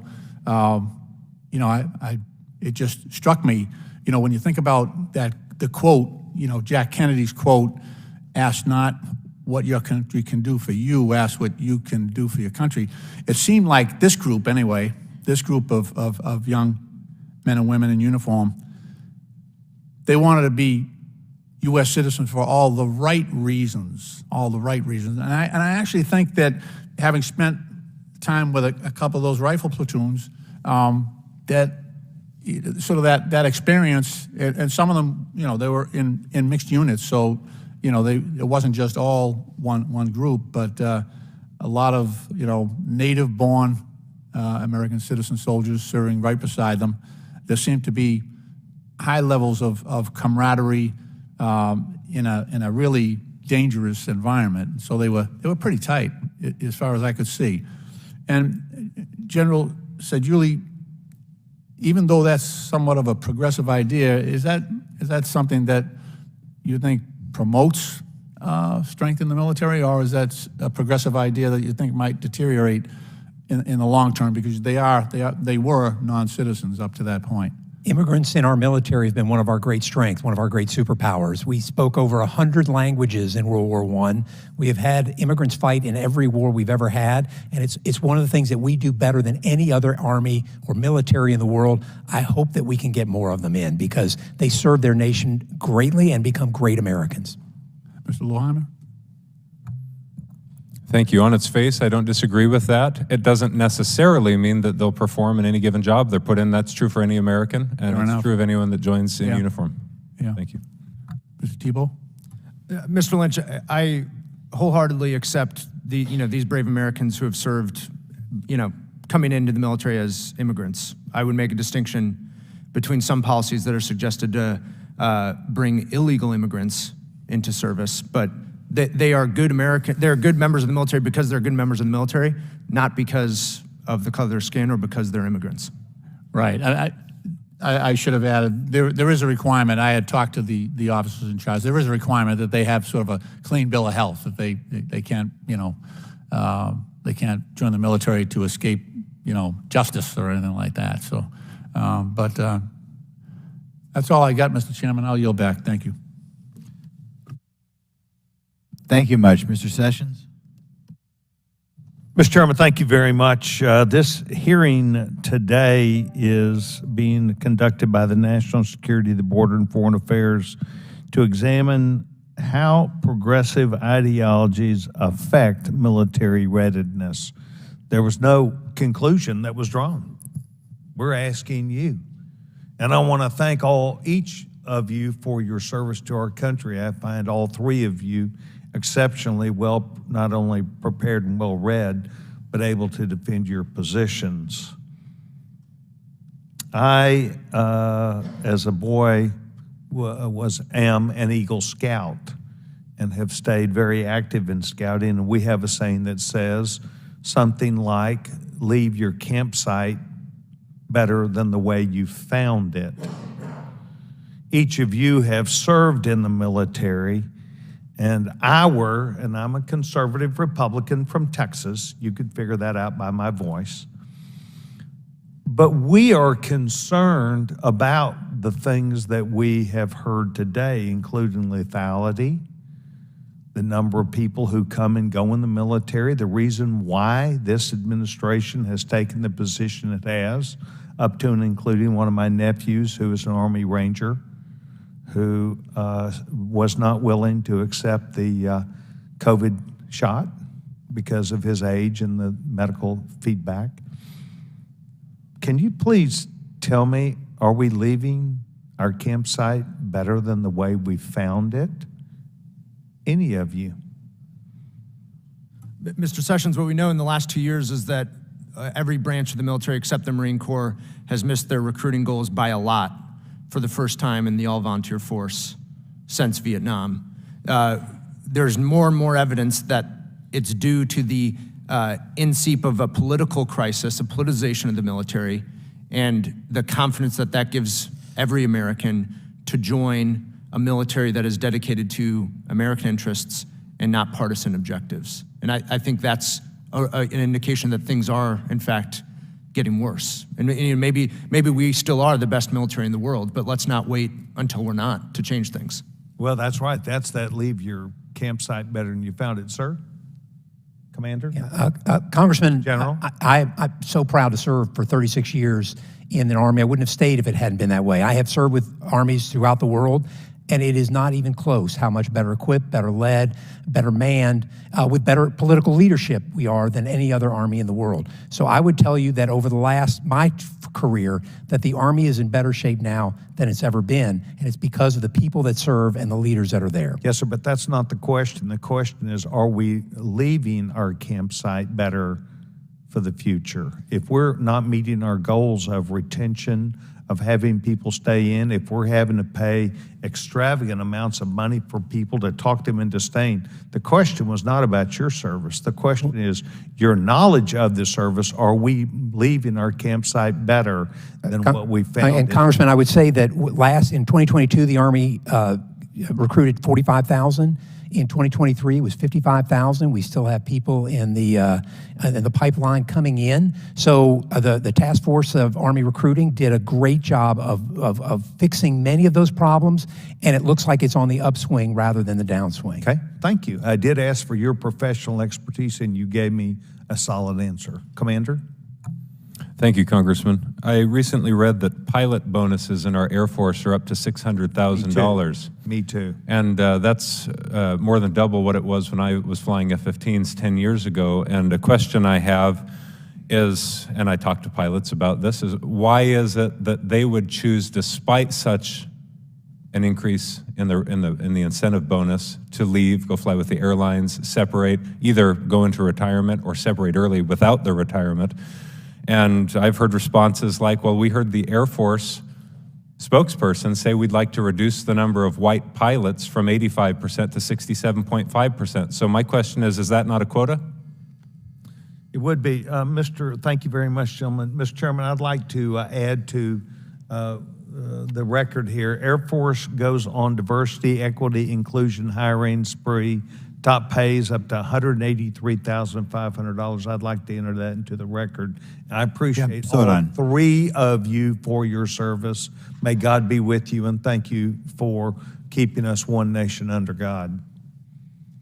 I yield back my time, Mr. Chairman. Thank you. Ms. Mace? Thank you, Mr. Chairman, and thank you to our witnesses this morning for your service to our country and for being here and spending some time with us today. Every time a colleague of mine on the other side of the aisle doesn't want to have an ideological discussion or discussion of real policy that makes real differences in the lives of the men and women in our country, whether they're serving our nation or otherwise, they just invoke the word Trump. It's just Trump, Trump, Trump. That's all they can talk about. And quite frankly, I find it tiring and nauseating because we have a real opportunity here to make a difference in the lives of every American, and especially for those that are literally putting their lives on the line to serve our country. And, I'm one of the only Republicans up here on the Hill who has talked about Roe v. Wade, who has talked about finding common ground, who has talked about moderating on abortion and finding out where both sides can find agreement. And there's so much where we can find agreement on, but I have yet to find one Democrat who's willing to work with me on the issue of abortion and finding common ground.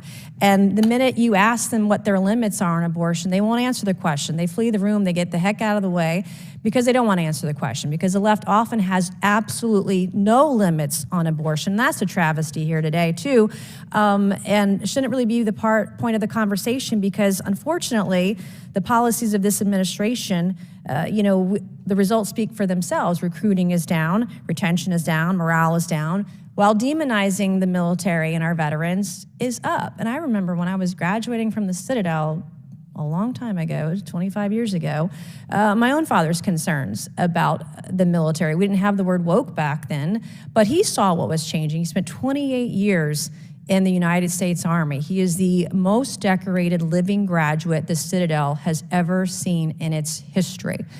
And I remember the conversations we would have and how much the military had changed. And in 25 years, it's way off base now with some of the policies we're seeing, particularly with this administration. And so, the United States military has long been held to the American public as the most respected and trusted institutions of our country, and rightfully so. It's revered. The standing exists because they've remained above the fray of partisan politics, but politics has now gotten into our military, and we've seen the demonization of our active duty military and our veterans. And so I find this conversation deeply disappointing because, as was mentioned earlier, I believe by Mr. Lohmeier, about lethality and why qualifications actually matter, because when you're in the trenches, when you're in war, it doesn't matter what you look like. So my first question is going to go to Mr. Lohmeier. Talking about lethality, you've been in the trenches, you've been in war, you've been in combat theater. Does the color of your skin matter when you're in the trenches, when you're in combat?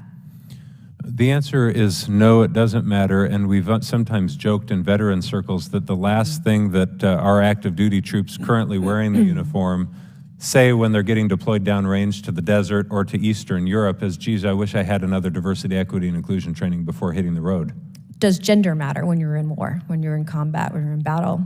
No, I'd say no again, but it also depends on strength and depends on your profession, and I have no problem saying that. That's why we have standards in place. Does sexual orientation matter? If you're I'd wearing a say uniform? no, it does not incidentally matter, but if it becomes a matter of activist political orientation, then it could influence the military workplace. I don't think anyone believes having people from diverse backgrounds in the military is a bad thing. I haven't heard any of that today. I think everybody in the country would welcome diversity no matter what industry they're in. Can you explain specifically how what we're seeing in terms of DEI programs today that goes far beyond that?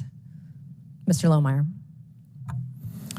You mentioned the issue that Trump's name is invoked as a talking point, an easy go-to talking point. To not talk about the issues of policy. And I'll use that to answer your question, Congresswoman. You know, I had a base commander who, in the lead up to an election, threatened forfeiture of pay for all of the members of his base if he caught a whiff of Trump's support in the lead up to the election. In my view, that's court-martialable. It's illegal. It's a violation of the Hatch Act. And it was a direct, express outcome of his ideological worldview. He was a friendly guy. He was loved and respected by a lot of people, but he created a climate of fear, and his top issues were, and by the way, Heritage Foundation and Congressman Waltz just recently did a report of the National Independent Panel of Military Service and Readiness, and I've got feedback right here from people in the uniform. Active military members' trust in the military is declining for the overt politicization of the military workplace, transgender policies, withdrawal from Afghanistan debacle, reduction in physical fitness standards to even the playing field for diversity's sake. So all of the things that we've heard today aren't necessarily the issues of progressivism that are hurting the military. They're in fact what our military members are saying are the issues for which they're losing their trust in their senior leaders. So when they hear a Mark Milley say, well, I want to learn about white rage, you at least get half of the force shutting off and losing trust in their military leadership. Now, he was chairman of the Joint Chiefs when he said it. When the Secretary of Defense says things, or issues a policy memorandum saying that it was a Supreme Court decision that's hurting our recruiting and readiness, when they themselves have been speaking up for 2 years saying, no, that's not the reason we don't want to stay in the service, then there's a divide that takes place. And it's that divide that I think we've been invited here to talk about. And so that's my answer to that question. I think that's at the heart of the matter, is that ideology divides. It's always divided. And none of the panel members up here seem to have any issue with the idea of naturally occurring diversity, which has been a beautiful and lovely part both of nature and of the blessing of the United States of America. We are naturally a diverse group of people, and it's because we have the freedom to think and speak clearly and share those views. And ideology also shuts that down too. And it's an enforced equality of thought, of expression. It's discriminatory. Thank you, Mr. Chairman. I yield back. Thank you. Representative Turner. Thank you, Mr. Chairman. I appreciate it. Since stepping into the Oval Office, President Biden and his administration have pushed their political agenda on our men and women in uniform. This is completely unacceptable. When top defense officials allow politically driven priorities to affect military readiness, the DoD is failing at its job and making us vulnerable on a global stage. Our service members sacrifice so much to protect and defend our country. They deserve better than to be treated as a social engineering experiment by the left. Over the past couple of years, concepts of diversity, equity, and inclusion have pervaded our country's institutions, even causing presidents of what were previously this country's most esteemed universities to believe that they have the political cover to defend calls for genocide. Curriculum centered on critical race theory and DEI concepts teaches students more about their differences than their similarities and shared values, which runs counter to the core ethos of our armed forces. The Department of Defense's mission statement and #1 objective must always be to provide combat credible military forces needed to deter war and protect the nation's security. The most pressing problem today for force readiness is the ongoing struggle with recruitment, and pushing partisan politics on our armed forces is one way to ensure we continue moving the wrong direction on this issue. We must ensure that our military leadership is more focused on the threat from our greatest adversaries than enforcing a politically correct, divisive ideology that is counterproductive to maintaining a cohesive military unit. I look forward to working with my colleagues on this committee to hold the administration accountable, particularly on issues that jeopardize our national security. Mr. Thibeau, in 2021, a professor of political science at the U.S. Air Force Academy published an op-ed in the Washington Post defending the teaching of critical race theory and arguing that it is productive for members of the military to understand a fuller, let's quote, understand a fuller version of American history. Why do you disagree with that sentiment, or what would you say in response to it?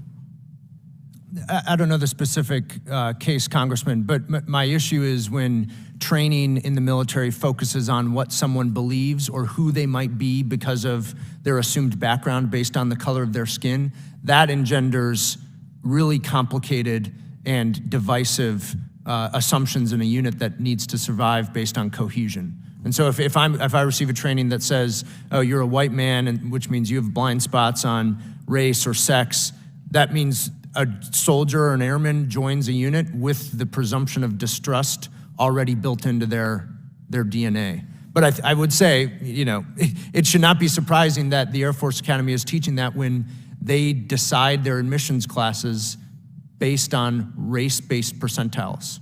It's not called a quota, but in effect, those are quotas that are as harmful as any training the Air Force promotes. Thank you. Mr. Lohmeier, along with your testimony, you submitted dozens upon dozens of quotes from men and women who had retired from the military. Those quotes are critical of the current woke culture of the military, and many former military service members cite DEI efforts and wokeism in the military as part of their motivation to get out. Why do you believe that DEI policies have been a cause for reduced recruitment over the past couple of years? Yeah, the quotes that I submitted in Exhibit 1, for the record, there were approximately 1,000 unsolicited quotations of feedback from our service members that are in that document. And the professor at the Air Force Academy that you're referring to is Lynn Chandler Garcia, who essentially bragged about teaching critical race theory. And this is my area of expertise. And the reason it's so divisive is because it was literally, this is not just figure of speech, literally created by Marxist ideologues with the specific purpose of dividing people into groups for the purpose of fomenting cultural revolution, period.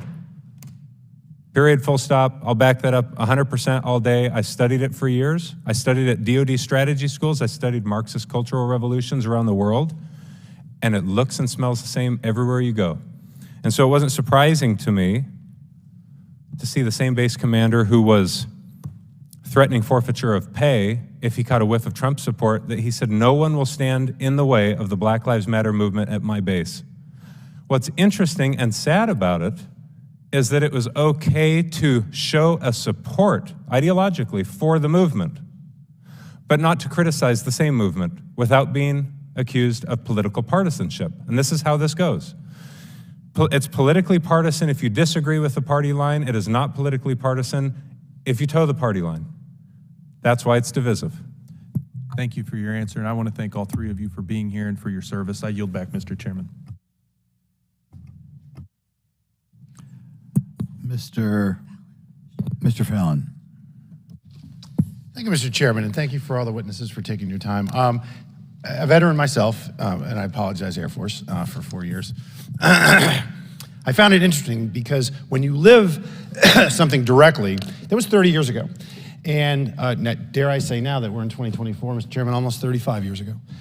And one of the first things they did when we in process, as I was a young second lieutenant, 22 years old, was they told us about how the military works, and there's zero tolerance for isms. There will not be sexism in the military.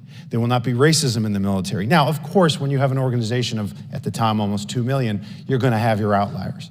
But it was the extreme exception and absolutely not the rule. And they told us that if you participate in any of these things, you will be separated from the military because you are not someone that can function in a cohesive unit, in the branch of the service. And I absolutely loved that because contrary to so many people that foment division in this chamber, that's how my parents raised us. That's the majesty of living in the 20th and now 21st century in America. It is racism is a diminishing phenomena every day. Does it exist? Of course, but it's diminishing every day. So I found it interesting when I got this job in January 21 that there was a focus in the new administration on white extremism, political extremism, particularly white supremacy, that kind of movement in the military. So I have Mr. Is it Seiguli? Seiguli? Yes, sir, you're great. Okay, great name and challenging one. So it's challenging for everyone. It's a little scary. Do you believe that white extremism is an issue and a problem, let's say a pervasive problem in the military today?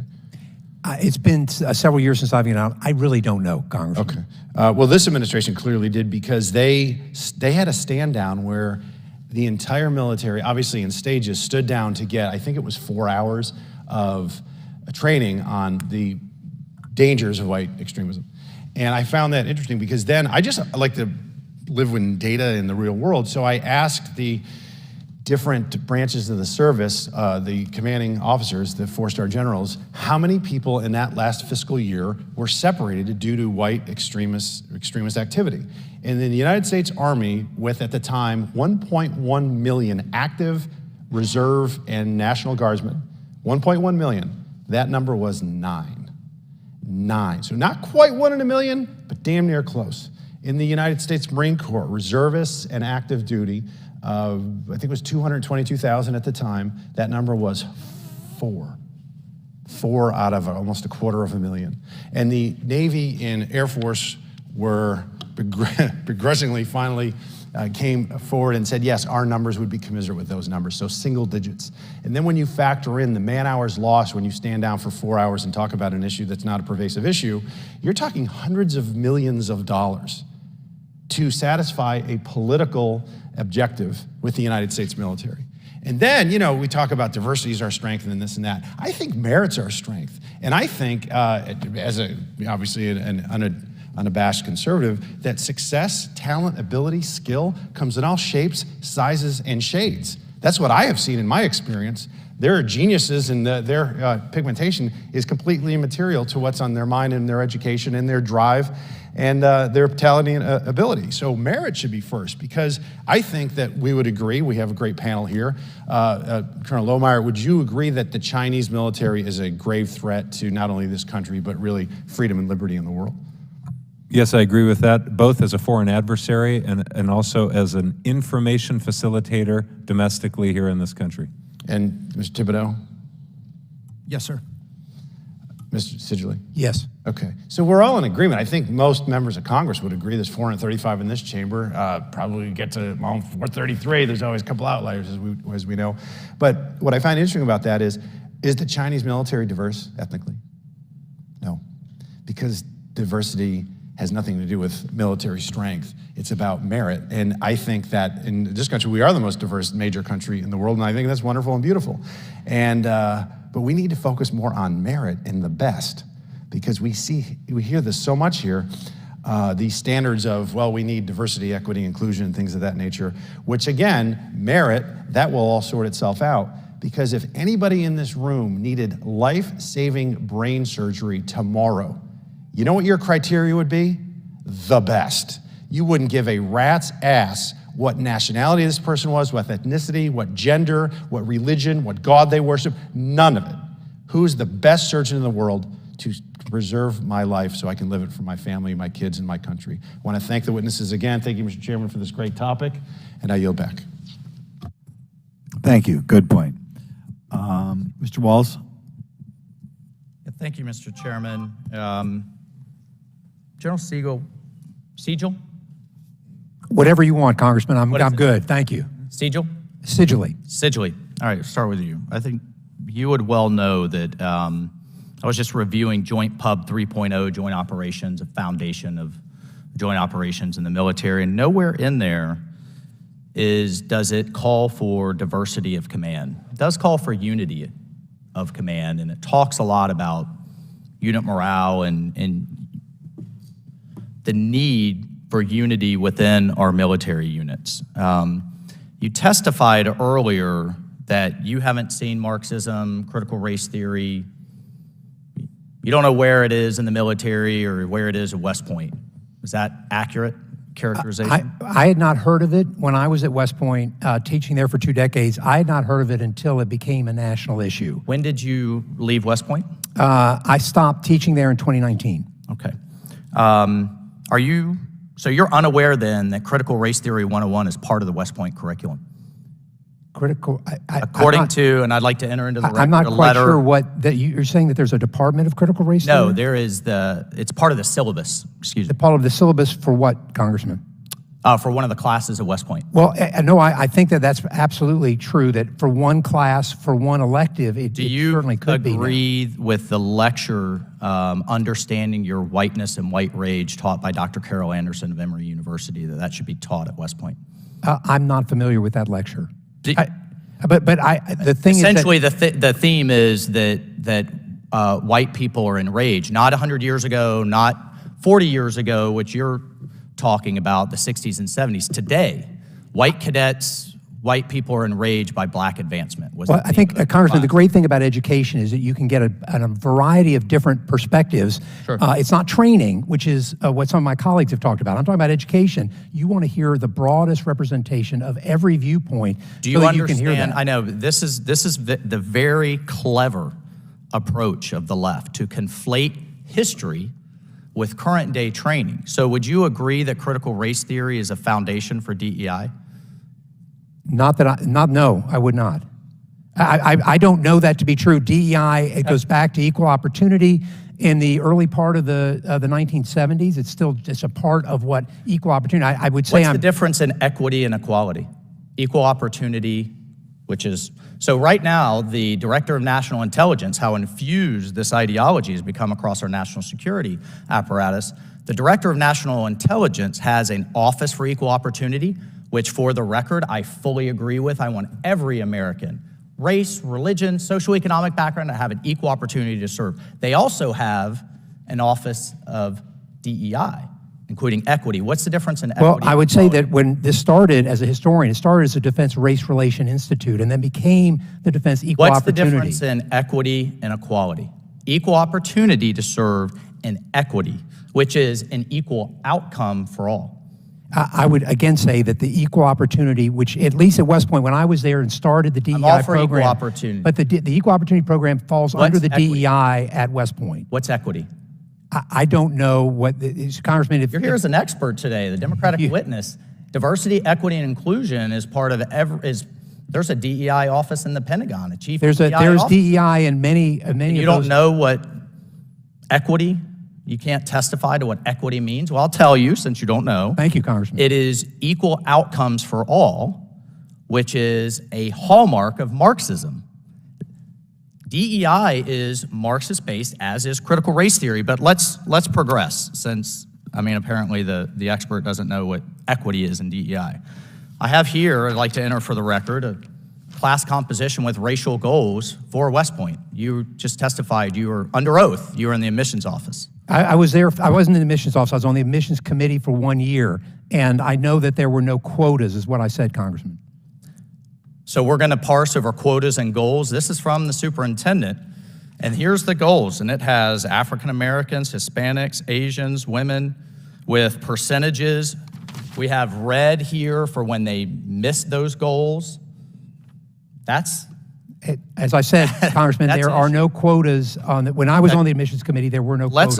There is also, Congressman, the ability to have athletes on there. So there are many other goals on there, as I'm sure you've seen, on what are the other. And if you could go read all of those goals, it would tell you how deep that is. And in fact, one of the largest number of people that are recruited at West Point are athletes, 25%. Here's the problem. When you have in any elite institution, when you say, and your directive is to advance one group based on the skin color, you have to take those slots from another group based on their skin color. And Congressman, it's a zero sum. But the largest of those groups is the athletes. It's a zero sum. Oh, the athletes get broken down by their skin color. And in this chart. 25%. In this chart that you just said doesn't exist, but let's continue. This is my time. Here, just to go how system-wide, Mr. Chairman, here's a memorandum from the Secretary of the Air Force with white, black, Asian, American Indian? I mean, I think my wife, who's an Army veteran, who is Arab, she didn't have a place, I guess, in this chart. My son, who's now multiracial, I don't know if he would have probably looks white to most people. I don't know that he would have a place. But here, you have current percentages and a mandate to increase those percentages. You have to then take those slots, whether they're pilot slots or whatever, from someone else based on ethnicity.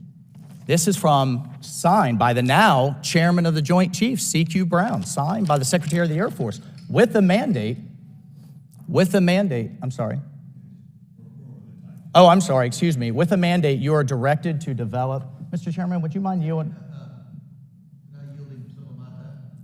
I'll yield him all of my time. I'll yield him all of my time. Chairman, if it's okay, if I could have That's okay. Well, I just want to get this on the record because I think we've had some very misleading testimony today. With the mandate, you are directed to develop a DEI plan within 30 days and report back annually based on percentages. This is illegal, it's wrong, and it's divisive. Finally, I just want to ask as a matter, here are some of the key proponents of CRT. Which basically says to be less white is to be less racially oppressive. To be white, no member of society is innocent. What these authors say is that if you're white, you are incapable of not being racist. That in and of itself is racist, sir. And by the way, these were lecturers at the Air Force Academy. That is divisive, and it's wrong, and it's destructive. And finally, Mr. Chairman, thank you for your indulgence. We have data that shows, as Mr. Lohmeier has testified to, 62% of active duty military members are seeing a politicized military. 65% will recommend their child not join, and now we're in a recruiting crisis. This is why these hearings are so necessary. And you are right, Mr. Seiguli, in that Congress drives change. This Congress has banned critical race theory in the military in this defense bill. We have eliminated the hiring of divisive DEI bureaucrats. We are going to drive this change to get our military back to a meritocracy with equal opportunity for all. You cannot fight racism with more racism, and you have to have data. Final question, Mr. Chairman. Do you, General Seiguli, have any data that shows that a more or less diverse submarine bomber brigade is more lethal or less lethal? Let's go with the submarine crew. Congressman, I know that a submarine's lethality comes with its nuclear weapons. We have the most lethal. No, I'm talking about the crew. You have to have people to operate it. Right, and I would go back to my area of expertise, which is in the early 1970s, when we did not have that lethality then. And the reason that we didn't have that lethality then is because we did not have policies that allowed us to have that.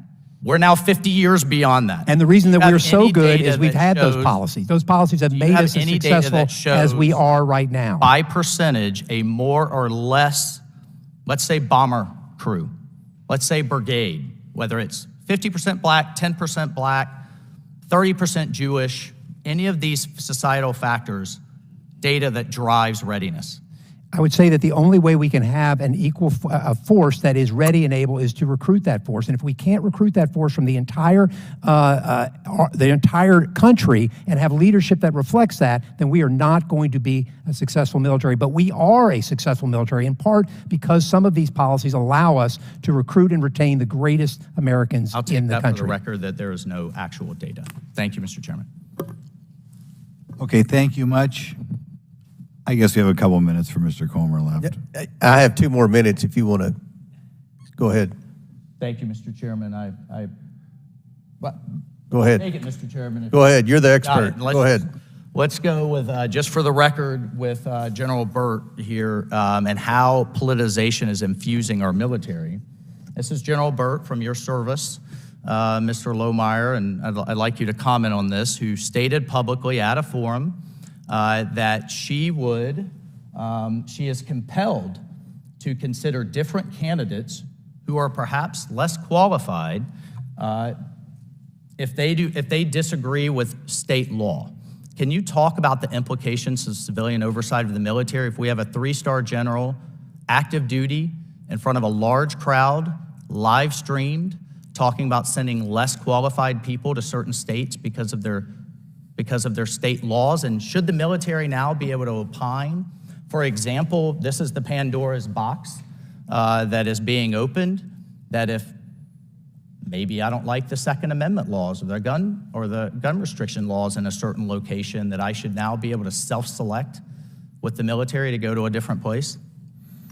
Thank you, Congressman. One of the points that General Seiguli made earlier was that he was unaware of the many hundreds of senior military leaders ever saying anything aught of Senator Tuberville's hold on confirmations. And I suppose, generally speaking, that's fair enough, but during that same time period is when General Deanna Burt made the comments you're referring to, and it was overtly political. And I'll tell you from my own experience while in the Space Force is that the entire time I was there, this is one of the respected leaders in the Space Force to whom people looked, trusted as a warfighter because she was talented as a warfighter, but the moment you make a statement like that, you lose trust, confidence of the vast majority of people under your command.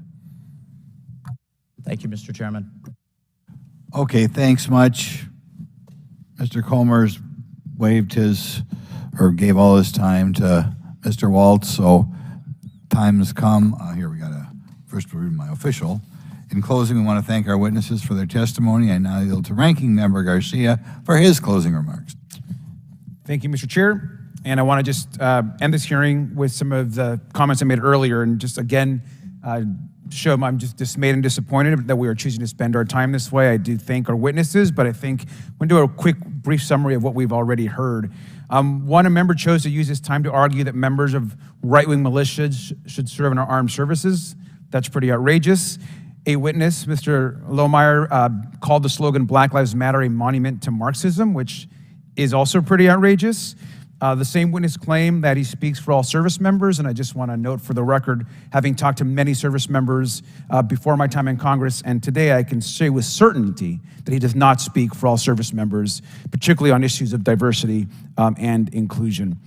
We had a comparison of also that slogan to military bases named after people who took up arms to destroy our nation, to preserve slavery was discussed. Members decided to relitigate the Vietnam War, which was interesting. We heard anti-vax propaganda, which continues to cost lives in this country. We heard cherry-picked anecdotes from a right-wing ideologue who personally and baselessly attacked members of this committee, speaking to one of our witnesses. The idea that our work today upholds national security is, in my opinion, a joke and crazy. And General, I do want to thank you once again for your clear and insightful testimony. Here are some of the facts. We need to harness the talents of every American, especially in a difficult recruiting environment. That means we need a climate that welcomes people of all backgrounds, that actively combats bigotry and extremism, and then makes all service members ensure that they are protected and supported. I just want to say finally that the arguments being made by two of our witnesses and some of the majority, as a reminder, those arguments have already lost. We are in a diverse military today. Those are arguments of the past. No matter how many times you come forward, write a book, give testimony, or try to move us backwards, you have failed.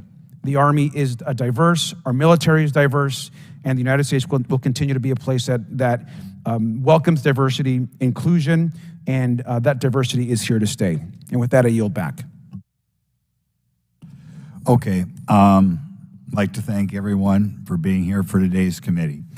First of all, I'd like to thank Mr. Perry for pointing out that our military did not lose the war in Vietnam. Just a minor point. It was lost when Congress stopped giving aid to South Vietnam, but our military never did a tremendous job. To me, this is a very important committee and a very important hearing because our military has way too many people or way too much focused on race. And when they talk about diversity, they're not talking about who is musically inclined or who is tall or who came from North Dakota. They're talking about race. The head of the new Joint Chiefs has said that their goal should be 42% white officers, which means, in other words, that if you're the most qualified person, but you're a white guy, you're going to have a tough time, a tougher road to hoe. DEI is a Marxist ideology, and the reason it's Marxist is they want to destroy America and they want to divide America. And one way to divide America is to have everybody not identify as, say, Mr. Lohmeier himself. They want him to identify, I don't even know what your ethnic background is, Mr. Lohmeier, comma, Hispanic American, or Mr. Lohmeier, comma, Native American.